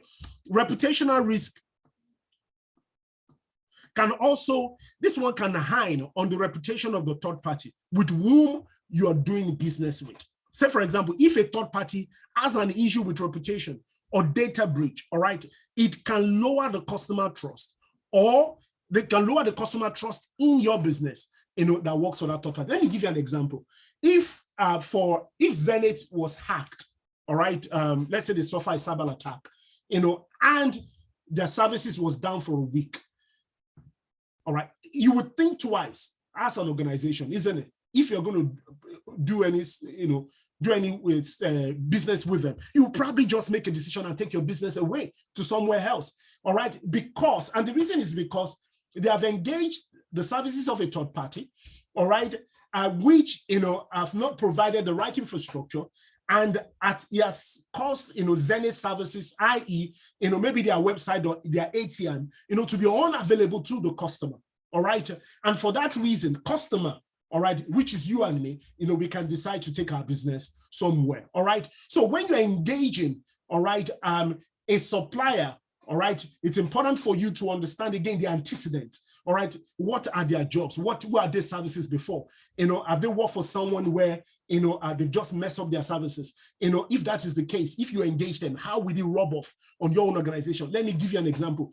Again, if Zenith is looking to procure the services of an ATM supplier, and they have engaged another company, which also provide ATM for another bank, and it happens that when you're carrying out your due diligence, you only just find out that, their ATM machine for this company that you wanted to work with, the support services is not there. So it means that if ATM is broken down, you can't even get somebody to come and fix it.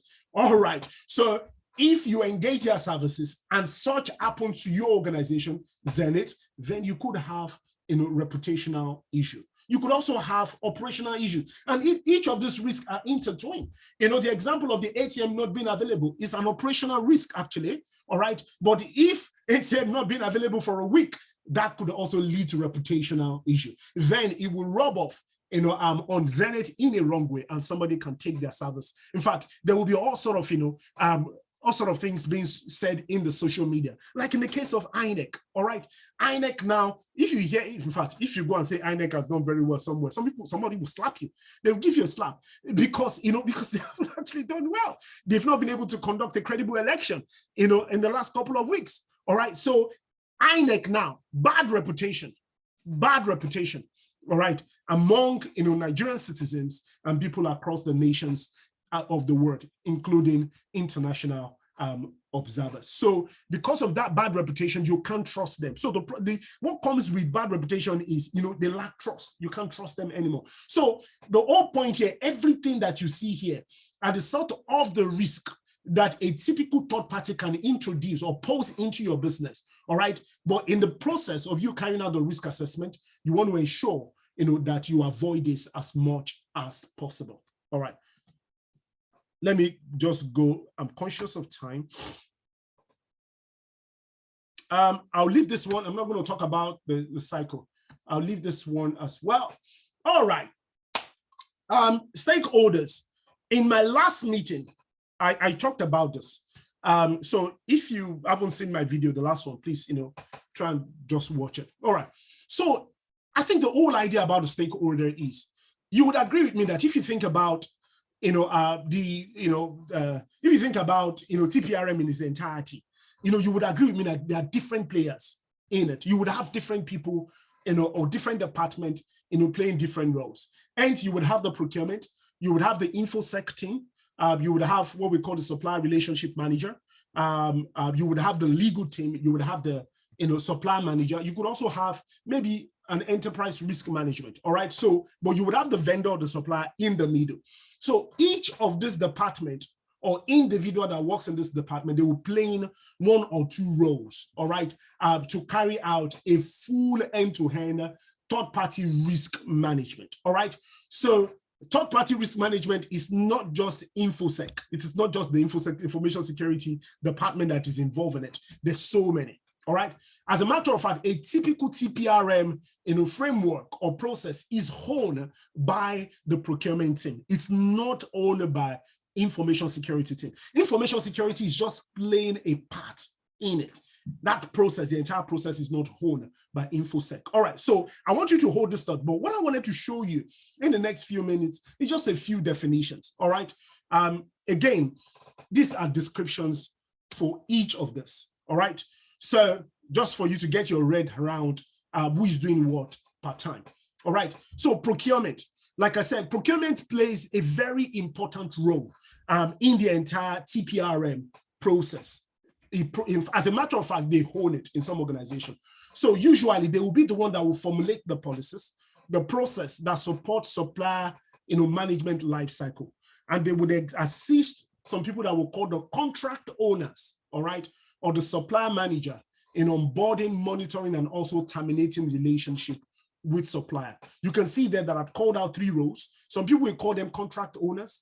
There are people that are supplier managers. There are supplier relationship manager. All right, you see each of this, individual that I've just called out as a role, they will normally be liaising, with the procurement team. So there would be a policy, there will be processes that underpins or support, what they do. All right, so that things are not done haphazardly, all right, in an organization. There would be a proper policies and processes, well written, by the procurement team that depicts the roles and responsibility of this individual. All right, so they will be responsible for onboarding, monitoring, terminating, relationship with the supplier. In addition, they would also support, select suppliers, award contract, negotiate any changes, and deal with any dispute. So they would have that responsibility. When we say dispute, in the sense that sometimes contract may not be well written, all right, or contract may lack certain, clauses, all right. This individual would be readily available, to support the negotiation of contract and making sure that, all the I's are dotted and the T's are crossed in a typical contract. They would award contract. They would be responsible. They will also support, when a full life cycle of a contract has come to an end, they will support all of this as well. What does information security do? They will be responsible to determine the criticality level of a supplier, from InfoSec or cybersecurity viewpoint or point of view. They would also provide the right level of assurance. What do we mean assurance here? They will be the one that will carry out the due diligence against the supplier. They will be responsible, to review all the documents, all right, provided by the supplier as an evidence or support. So if a supplier says they have access control in place, InfoSec would have that responsibility to review it, just to ensure that, whatever they claim to have, as a control, it is correct. Remember, we said standard due diligence, enhanced due diligence. What we said there that, what each of those means is, you're assessing, the supplier across different control areas. So InfoSec would be responsible for that. They would be looking at all the controls, that the suppliers, claim to have, making sure that it is the right control and it is sufficient, all right, to mitigate any risk that they preempt. They would also be responsible for the tiering. Remember the tiering that we talked about earlier on? They would take each of those vendors as they come in, to come and apply for, a contract. They would tier them into various levels. In addition, they will provide the right level of assurance activity. They will track ongoing remediation plan. What that simply means is, ongoing remediation plan is sometimes when you engage a supplier, they may not necessarily have all the controls that you have. But if you feel, all right, when I say feel, if you see that, the risk exposure, to your organization is not high, and so you can give them the chance to still provide that services for you, but you will now, from InfoSec viewpoint, continue to engage with that supplier, to ensure, that, mitigations and remediation plan is being followed. All right, let me give you a typical example without actually flying over your head. Let's say, the country, no, let's not the country. Let's say, INEK agreed to work with the country, with the organization in Ghana, that is going to, design the beavers. All right. Let's say one of the challenges that INEK has, or one of the, not challenges, let's say one of the risks that INEK flagged, all right, with this company was the location. So the company is not in Nigeria, though they are in West Africa, but they're in Ghana. All right. Let's say that's one of the risks that was flagged, all right, in your report. All right, when you're carrying out the due diligence, the fact that, again, people's information, the populace of Nigeria, their information can end up, in Ghana, that kind of thing, and somebody there can misuse those information. So let's say that is a risk that you flagged up during the due diligence. And INEK said, you know what, given that, this election is going to kick off in 2 weeks' time, but listen, I'm still going to work. The risk exposure is lower compared to other competitors that is in North Korea and that is in China. All right, the risk is still exposure because this is West Africa. All right, so let's now say that on the basis of that, INEK decides to go ahead and engage their staff. I'm trying to talk about ongoing remediation plan now, please. So let's say INEK now decide that they want to go ahead and continue to work with them. All right, but on the condition that this company would have an office in Nigeria in the next 1 year. All right, on a condition. that they will now have an office in Nigeria, maybe probably in Abuja, all right, and in the 12 months time on a condition. So that would be well written in the contract. You see where the contract comes in. So legal would take that. It would ensure that is well, it finds its way into the contract, all right, that you're going to be, exchanging with this organization. The organization, if they're happy, they will sign the contract, all right? And the contract will also have, of course, all the clauses as well. Failure to move to Nigeria or have an office or presence in Nigeria, in a year's time, will mean that we'll terminate your contract. Or maybe, INEK can, insist that they must have, the database of that organization must be in Nigeria, not in Ghana. All right. So, if we want to work with you, we don't have any problem being in Ghana, but your database must be, in Nigeria. And the organization can say, okay, all right, we can stand up a data center in Lagos where, all of this data can sit. Again, that will go into, the contract. But you would agree with me that will not happen like in a day time or 2 days time or 3 days time. That could take months. But that is an example of a remediation plan. So meaning that INEK will go ahead to work with them, but again, on the condition that they would meet this condition, which would end up in the contract, and that would be a follow-up discussion. Is this making sense? Let me feel your pulse again. Is this making sense, guys?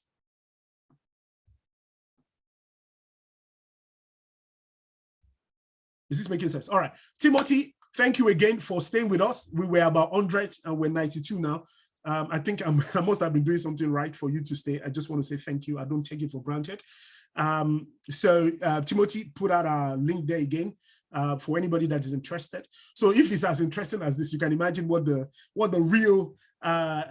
real training will look like. All right, and I'm looking forward to every one of you, being part of the the smart learning family, not the obedient family now, but the smart learning family. I look forward to all of you guys. All right, legal. What does legal do? Legal says here, support the supply contract process in accordance with applicable legal policies and InfoSec schedule. All right, I'm not going to be able to explain what InfoSec schedule is, all right? But if you come for the real training, I would explain it to you. All right, but let me just give you a tiny little insight into it. So an InfoSec schedule is just a list of controls. All right, a list of so many controls. A typical control in an InfoSec schedule could be access control.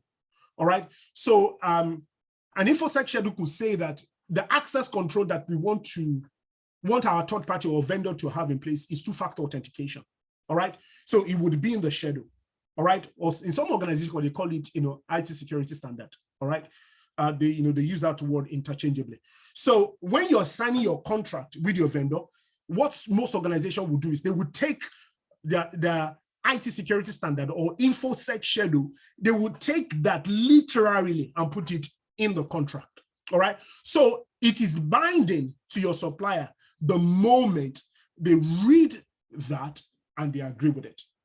All right, well, I would explain more, but you understand that in the remediation plan where the supplier is not able, where they don't have certain controls in place, again, you can agree with them that you continue to work with them on the basis of and all of that can go into the contract. Relationship manager, we call them SRM. They are usually responsible for what we call supplier-based segmentation. I would explain that in the real training, but I will go quickly now because of our time. There are a few things I won't be able to cover: supplier contract, contact, and also enterprise risk. But in the real training, I would explain that. Racing matrix. This is very, very important. Very, very important. My YouTube channel, particularly for my third party, there's just a lot of view, and it's just we accredit this again to, some of the things that we put here, which is quite juicy. All right. So what is racing matrix? All right. So some of you must know what racing matrix anyway. The R stands for responsible, A stands for accountable, C stands for, consult, and I stands for inform. All right. So what does this mean? So if I told you here that we have different people playing different roles, it only just makes sense that if they are playing different roles, you want to map their roles across the RACI. All right. You want to map their role across the RACI so that it is clearly called out what the individual is doing part-time. Please, guys, do not leave. There's one part that I'm going to show you in the next few minutes. All right. Please do not leave. All right. So I've just done a few things here, put some information here. You can see different activities that anybody that is sitting within the, that is a stakeholder, they might be performing different activities, all right? So you can see here, establish overall risk assessment framework, develop due diligence questionnaire. Remember questionnaire that I mentioned? This is the one that you use in assessing the vendor that will now help you, to determine, all right? This is the one that you use in assessing the vendor when you're carrying out standard or enhanced due diligence. You would, develop that one. Conduct due diligence, draft contract, contract negotiation and sign off, identify metrics to capture and qualify risk, develop continual improvement, ensuring that external contract with supplier meet organizational need, ongoing monitoring, develop requests for information tender, and also offboarding or contract termination. These and many more are just roles and responsibility of anyone that sits within the life cycle of a TPRM. All right, let's just see how those play out. All right, so when it comes to risk assessment framework, it is not legal's responsibility. It is not InfoSec. It is not legal. It is not SRM. It is not supplier manager. It is the responsibility of the enterprise risk management. They would be the one that would define the risk framework. Earlier on, we were talking about risk threshold, isn't it? All right. So InfoSec does not, all right, I'll say it again. They are not the one that would define the risk threshold. In a sensible organization, it would be the responsibility of someone that is senior up that sits within the enterprise risk management, business unit. So they would be responsible to define the risk threshold, the risk appetite, and also the risk tolerance as well. As a matter of fact, they will consult InfoSec, meaning that when they have drafted the framework, don't forget, so they will draft it, but InfoSec is the end user. InfoSec are the ones when they're carrying out their due diligence. They're the ones that are checking, oh, all right, is this a risk, is this risk threshold above what we can accept or below it? All right. So, and that's the reason why they have to consult them, meaning that, all right, they InfoSec have to have a very good understanding of what the framework is, what is defining the framework, what is risk threshold, what it means, what is risk appetite, what it means, and risk tolerance. So ERM will consult InfoSec. Develop due diligence questionnaire. It is the responsibility of InfoSec. All right. They own it. All right. They will be responsible for it. All the questions that they will use, all right, to access, whoever they wanted to access, they will develop it. All right. In some cases, they may consult ERM, all right, to just get their view. All right. But they will develop it. Every other person, the supplier will consume the questionnaire. All right. So the end goal, whoever is going to use it, they will use it, but the supplier is targeted at the supplier, because you remember, you're going to be sending it to the supplier to complete, all right? And you'll be evaluating it at the end of the day. Conducting due diligence itself, they will be responsible. But when they are responsible, guess what? They would inform procurement. Legal does not get involved. SRM might be involved or get informed. Supplier manager is that person that, so the vendor that you are engaging. So if INEK goes to this company in Ghana to develop VBAS for them, so the company representative is usually the supplier manager. They could be informed as well when InfoSec send that questionnaire, to the representation, not to the representative, to the representative of that organization, who is going to take that questionnaire and who is going to fill it. All right. Drafting contract and review contract. This is no brainer. All right. It is the responsibility of legal. All right. They will sit with a contract. They will consult InfoSec and procurement. Do you know why? Remember, I said earlier on that InfoSec would have the responsibility to ensure that InfoSec schedule, or what we call IT security standard, is embedded into any contract. So for that reason, they would have to consult InfoSec, taking that information from them and ensuring that it is embedded into the contract. Procurement, because the procurement holds the entire TPRM framework and the process, they also have to be in the know as well. SRM, they can be informed. Supply manager, no, this is contract, all right. ERM, no, they don't have any business with contract. Contract negotiation, it is the responsibility of procurement, all right. Legal would be consulted, because don't forget that legal is the one that wrote the contract. The negotiation is with the procurement, or what we call the contract owner. Anyone that owns the contract, would also be involved here as well. All right. So if someone wanted to supply something to you and they've given you X amount of figure, you could start to negotiate with them. All right. You could even negotiate services, not even money now. All right. Supply manager, could also be consulted as well. All right. Identify metrics to capture and quantify risk. This is InfoSec. Every other person, no. ERM could also be responsible. So, and the list goes on. Because of our time, if you come for the real training, all right, we would show you this. All right, so let's move on. All right, guys, are you still there? Let me feel your pulse. Is everybody still here? Happy so far? Happy so far? Is this making sense? Am I making your Saturday? I hope I haven't wasted your time. All right. Making sense. Thank you. Thank you. Thank you, guys. Thank you, guys. Patrick. Okay. All right. Let's now do this one. All right. This one is very, very important. All right. So let's imagine everything I've shown you. This is like this is a workflow. All right. You see, everything that you see here is from years of experience that I've gathered and my own imagination as well. All right. So this one, I created it myself. Okay. So what does this mean? Look at these three players here: procurement, vendor, InfoSec. All right, let's say InfoSec GRC as the team. So this team, this is outside of your organization and that. So let's say we want to engage a supplier. Remember, I was telling you earlier on that INEK wanted to engage a supplier for BVAS, all right? What INEK could do is they could issue a tender, all right? Has anybody been involved in a tender? Do anybody know what tender is? ITT. Do anybody know what tender is? Let me feel your pulse. Tender, all right. Somebody says yes. All right, no, okay. Okay. All right, okay. Some people say no, some people say no. Okay, all right. All right, you have to Google something because of your time. But let me put it this way. Let's say you, I think, Temiloluwa, you said you don't know.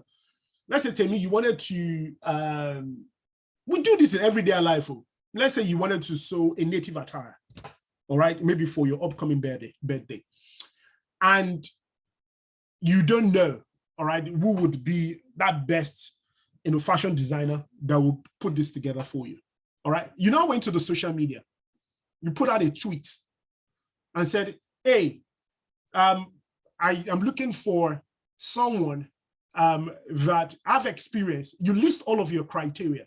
I've experienced with African attire. I've done X, Y, and Z. All right. You put out your tweet there. Okay. And some people started to respond within. You could liken that to a tender, all right? When you put out an information and you are inviting supplier, because what you have done, Temiloluwa, is you are inviting prospective supplier, somebody that you wanted to engage with. That is tendering. So INEK goes out, he put out an invite, a request out there to people to tender, all right? You can see here, my swim lane start from start. So procurement here, this is where INEK sits, all right? This is where people working from INEK, this is where they sit. They issue that request out in the wild, all right? Or maybe through their portal, all right? Don't share somebody is sharing their video. All right? They put out a tweet out there in the wild, all right? And that tweet on their portal is saying, all right, we're looking for someone that can configure or design BVAS for us. That is what issuing tender is to prospective supplier. Number two, supplier within now, they will complete the tender and send it back to the procurement team. So I suppose that, Temiloluwa, when you put that out to it, people will see you say, oh, this is my telephone number and this is my email address, isn't it? All right. So they will respond, to your, to your tender. All right. So once that is done, it goes back into number three. Number three, shortlist supplier based on completed, tender procurement questionnaire. As a matter of fact, Temiloluwa, what you have done here, what you would have done here is you would have put out in your tender certain criteria which you could liken it to questions that you want them to complete. All right, you're saying that, like in the case of INEK, maybe part of their tender could be, oh, that individual, all right, must be located at a particular region. They must have 10 years of experience, all right. Mayokun, you are sharing your video, so if you want to turn that off, you're sharing your video, Mayokun Ashale, if you turn that off, I don't know, turn that off, or if anybody that knows him, just tell him to turn it off. All right, so you do that shortlist, all right, based on question that they would have filled, all right? But don't forget that those questions are also supposed to help you to filter responses, because truth be told, you might receive a lot of requests. You might have over 10, 15, 100, 200, 300 people that would, indicate their interest, but not all of them, would be able to meet your requirement, all right?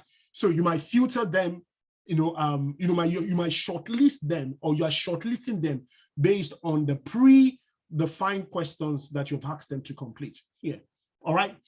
So number four is, once procurement has done the shortlist here, is sent it to, InfoSec. InfoSec will review the shortlisted questions, all right, or the shortlisted suppliers, all right, or the responses that they provided, and start to provide assessment. That's where InfoSec is. And when we say assessment, we're just talking about the due diligence, all right? The due diligence here, sorry, not the due diligence. InfoSec, will do the shortlisting, and they will now start to do that initial, assessment. The initial assessment could just mean that, all right, this vendor, all right, they've claimed that they have ISO 27001.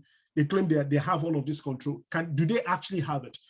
InfoSec will do further, shortlisting from here as well. So procurement can send them 10 suppliers. InfoSec, on the basis of certain criteria, which I will not be able to go into now because of our time, could even shortlist, that 10, maybe to 3 from here.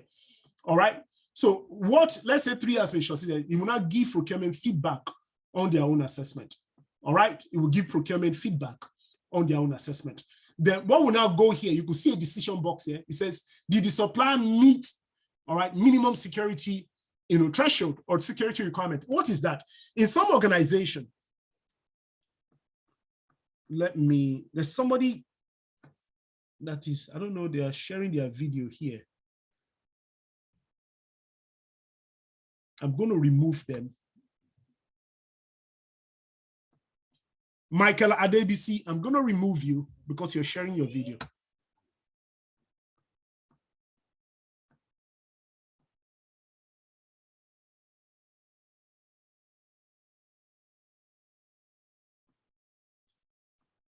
All right.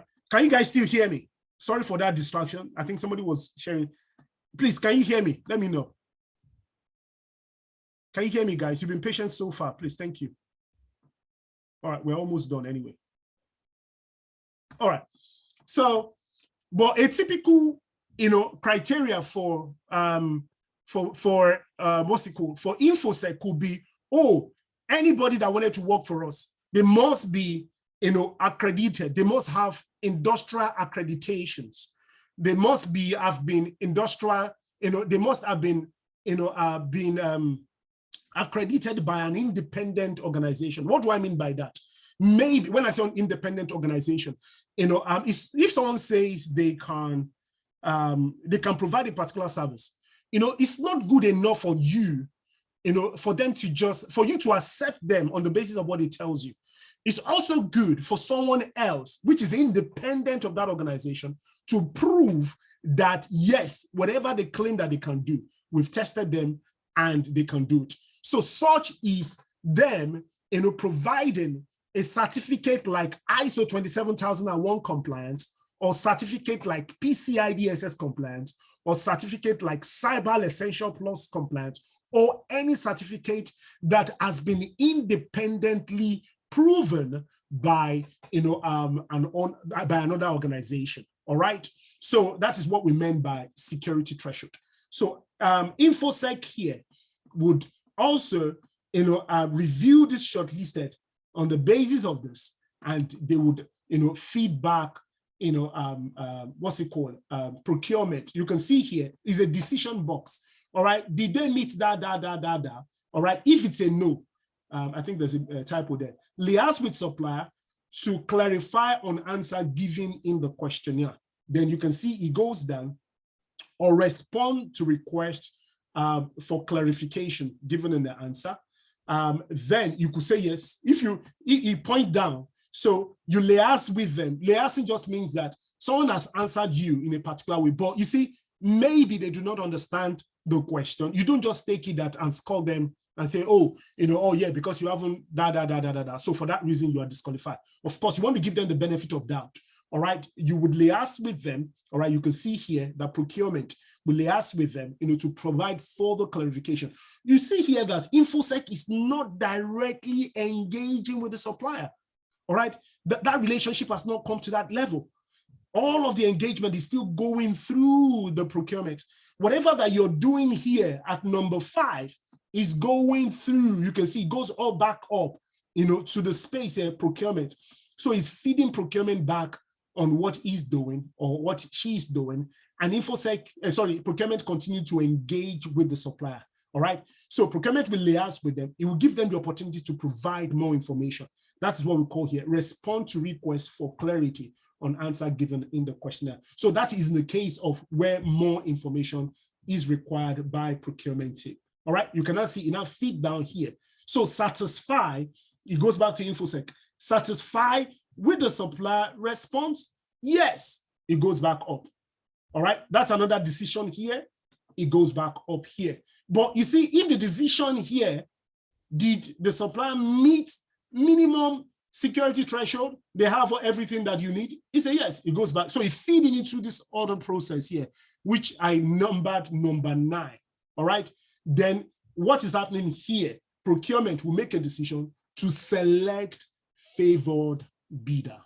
They will select the bidder or the supplier that has now met the initial requirement. All right, but look here, if they have responded, this decision box, if they have responded here and the response is still a no, all right, what would happen is InfoSec will still send it back, all right, to procurement to continue to liaise with them. In terms of the SLA for the liaising, all right, I'm not going to go into that complexity now because somebody would ask me, so how long would you continue to wait for them to respond?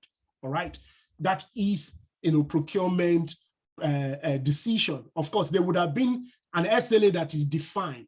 All right, it could be that if we try to reach you once or twice and you did not respond, then all right, would assume that you're not interested, in the tender. So they will move to the next vendor. All right, but I'm not going to go into that complexity. So let's come back here under 9. Under 9 here, a selection has been made here, but it goes into another decision box here. Is external due diligence required?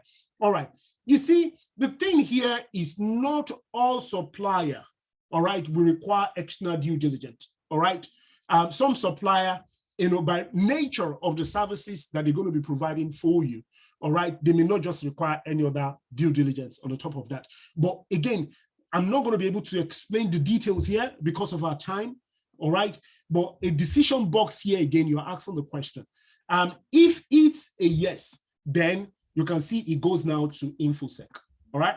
InfoSec will now start to engage with the supplier, to carry out, all the complex due diligence that you want to do on them, whether it be standard or whether it is an enhanced due diligence. But if it is not, then the whole process ends here.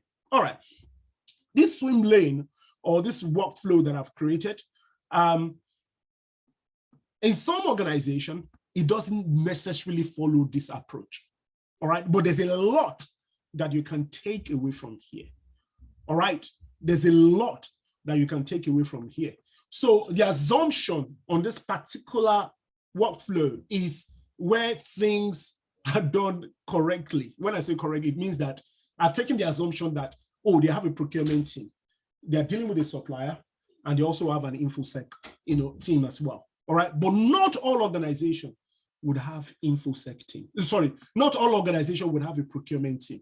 As a matter of fact, in some organizations, department heads or manager, they have the liberty, all right, to go out there and engage a supplier and go and buy or procure any services, that they want. But you see, the problem with that approach is, such organization will end up with what we call shadow IT. All right, there will be a lot of shadow IT. There would be, so shadow IT meaning that, you would have suppliers that are providing services for you. That's not a lot of, when something is in shadow, it means that, there's some obscurity, it's not visible. Nobody have an idea. That's what it means, shadow IT. All right, so it means that you would have services that you're consuming, software that you're using that perhaps is not visible to the entire, organization. So it is not a good approach where, it's not a good approach where, business unit leads or heads of department, can just go procure their services, without actually involving, the procurement team or going through a proper channel, like also involving, InfoSec. And this is one of the common problems that you have across organizations, even big organization. So you see, TPRM or supply relationship management is a big aspect of the entire, supply chain. And if you guys learn this skill, and you join our training, you could be ready in 3 months. All right, and be earning good money. All right, so this is just a tip of the iceberg that I've shown you. All right, part of what my students do is we also get them involved. They will create their own process. We challenge them to create processes like this. Think outside of the box, create your own process. You see, it doesn't have to look like what I showed you. All right, but if you understand what I show you today here, trust me, you already have a job. That's the truth. You already have a job. So, but you can now imagine that you join our training and we can show you all the bits and the pieces that, we haven't had the opportunity to show you here today. But there's just a lot that I cannot cover, as it were, on this here today. Let me just quickly, I have 1 or 2 slides and I will be done. I'll get out of your way. Thank you for your patience. All right. Okay, this one, it was just a few hours ago that I put this one, because when I'm training, sometimes I want to try and just show you something different. All right. I try to bring something, and don't be overwhelmed with this information. All right. This is cybersecurity mind map. A typical cybersecurity and all the controls that we have in place, whether it's access control, whether it's password control, which is access control, whether it's monitoring control, whether it's detection control, whatever control, whether we have antivirus, anti-malware, we lock down our laptop through password, we are monitoring something, all of that will fall under this typical heading.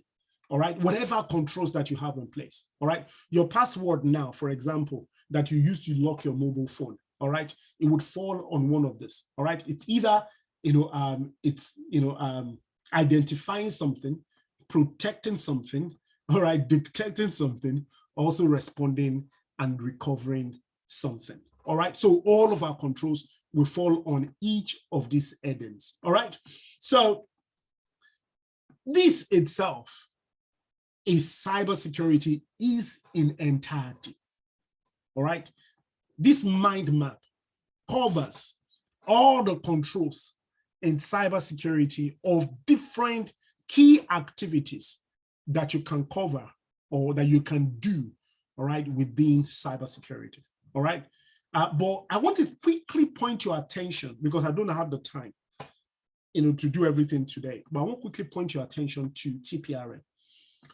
TPRM falls under identify. All right, what do I mean by identify? If you've been listening to everything I've been teaching you, even the definition of TPRM, all right, we said it's all about identifying risk, monitoring that risk for a period of time. All right, so TPRM will fall under this umbrella. Why others are very important? Because all these ones we train them. When you join our training, you'll be trained on, becoming a SOC with security logging and monitoring. We do all of that, incident management, vulnerability management, endpoint. We teach all of this in our training. But for the sake of today, I just wanted to show you where TPRM sits. So you can see here, TPRM governance. These are all the activities that you've performed. TPRM assessment for due diligence, periodic monitoring that I've showed you earlier on, profiling your third party, risk tiering, I've showed you, secure onboarding and also offboarding. I've showed you all of this. But what I've now done is I've now broken it down further. All right. So if you think about identify, and I'll break it into due diligence and also implementation and management. These are all the key activities that you will normally perform under due diligence. Number one is, you would have conducted initial assessment. You will classify, your supplier. When we say you classify your supplier, again, it's going to be based on risk. Like earlier on, we saw that when we're tearing our vendor, we tear them into 1, 2, 3, or the third level. You're doing that. You're completing vendor assessment questionnaire, which you'll be involved in as a TPRM analyst. Define level of ongoing risk assessment and monitoring. Under selection, you'll be part of selecting the preferred vendor, like we showed earlier on, completing preferred security assessment, due diligence. You will draft a report. That's one of your role, and you would also share, the identified findings. Under contract, which is largely the responsibility of, the, legal team, but you will be part of it as well. And we said there that because you are embedding, InfoSec schedule or IT security standard into the contract, you would also have that responsibility to make sure that you review the contract. All right, that's what we're going to be doing. And lastly here, of course, when you have signed up the contract, post-contract, you would be responsible for, you schedule what we call periodic review, depending on the criticality of the vendor. You will perform security assurance, you will again draft report, you will socialize your findings, you will confirm and track findings, you would offboard supplier, you would provide an oversight and reporting, then you would also do a whole lot supporting contract management as well. All right, so this is the mind map, all right, for TPRM.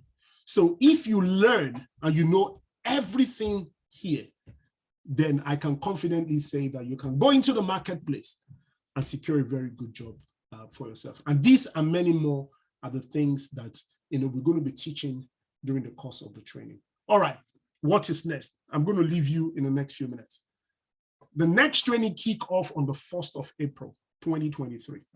So if you have enjoyed our training, you've listened to me and you feel, oh, Wale, I'm energized and I want to be part of your food training, then, Timothy again, I think will post our information. Join us on the 1st of April. But what you can do for us now is, I need you, Timothy, if you have not, if the link is there, put out the link. I need you to complete, the registration. What we normally do is we will give you a call because you see, people's situation are quite unique and different as well. So everyone can do cybersecurity, particularly this one that I've shown you. You don't need to have gone to university to study computer engineering. No. All right. I just need you. I need your willingness.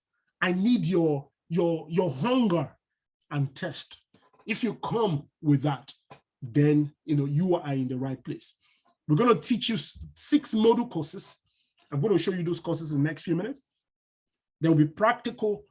There will be career path mapping. What does that mean? So if you have come from a different background and you're coming into the space, you know what I mean? We will sit with you to map your career, to TPRM or any other aspect of cybersecurity. We also support what we call the CV review, interview prepping, which is very, very important. and you'll be part of our ongoing support. By God's grace, in the last 10 years, we have developed an army of, cybersecurity ninjas, which is good. So you can be part of that community as well. You can learn, from other people, people that have gone ahead. Our support system is impeccable. All right. And I say this with all sense of responsibility, not because, you're here. We do not turn our people back. We don't say no. All right. If you secure an interview, you let us know. We will always make sure, that we're there to support you. And lastly, you also be part of our continuous learning through regular webinar. So you're a benefit or you're a beneficiary of, today's training. So you can imagine, what is going to happen next week again, with, vulnerability management, in SCADA. So you will always do this, always bring something new. Sometimes maybe in the next few months, we're also going to bring something around DLP as well. So constantly, I'm feeding my students, all right, or my alumni, with something new in the marketplace that, they can even use to enhance their knowledge, smash new job, and also earn more money for themselves. So this is what it looks like in terms of what you're going to be getting.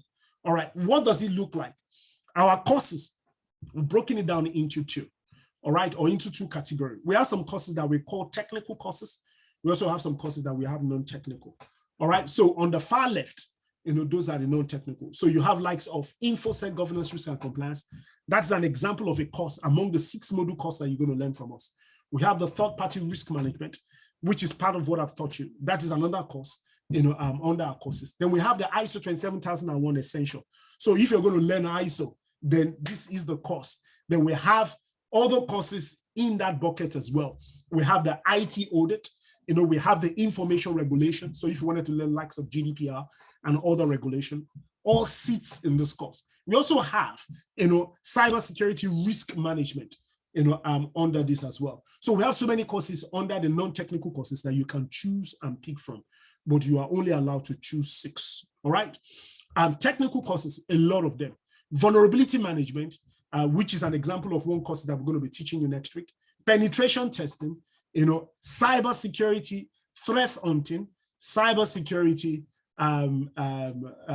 threat modeling, and so many other, courses like that. DLP, identity access management, cybersecurity risk management, many of them. But again, under this particular one, you're only allowed to choose 6, all right, to make up an entire module. But all of them will lead you, to applying for jobs. So our courses is trained between 4 to 6 weeks, all right, for those that might be asking, 4 to 6 weeks. Our training is online, all right, and we do that via Zoom, all right. We'll have a scheduled date that will train you, and you get the opportunity to log on, to the training. So you can imagine if it is really engaging like this in the real training, you get the opportunity to talk back to me, and you can ask questions there. All right. Guys, I just want to say thank you for your time. It's been an absolute pleasure training you today. And thank you for staying behind, for staying. I've taken almost like 2 hours or more than that. We started with 101 people, and here we are, 80 people. All right. So if you haven't registered, you will get an opportunity to give you huge discount of our training if you register today. All right. We're conscious of, the fact that you love it and you're here, you're still with us. So register now, and we would get in touch with you. I know some of you might have questions. So what I will do now is I will stop recording. I will stop recording now. And so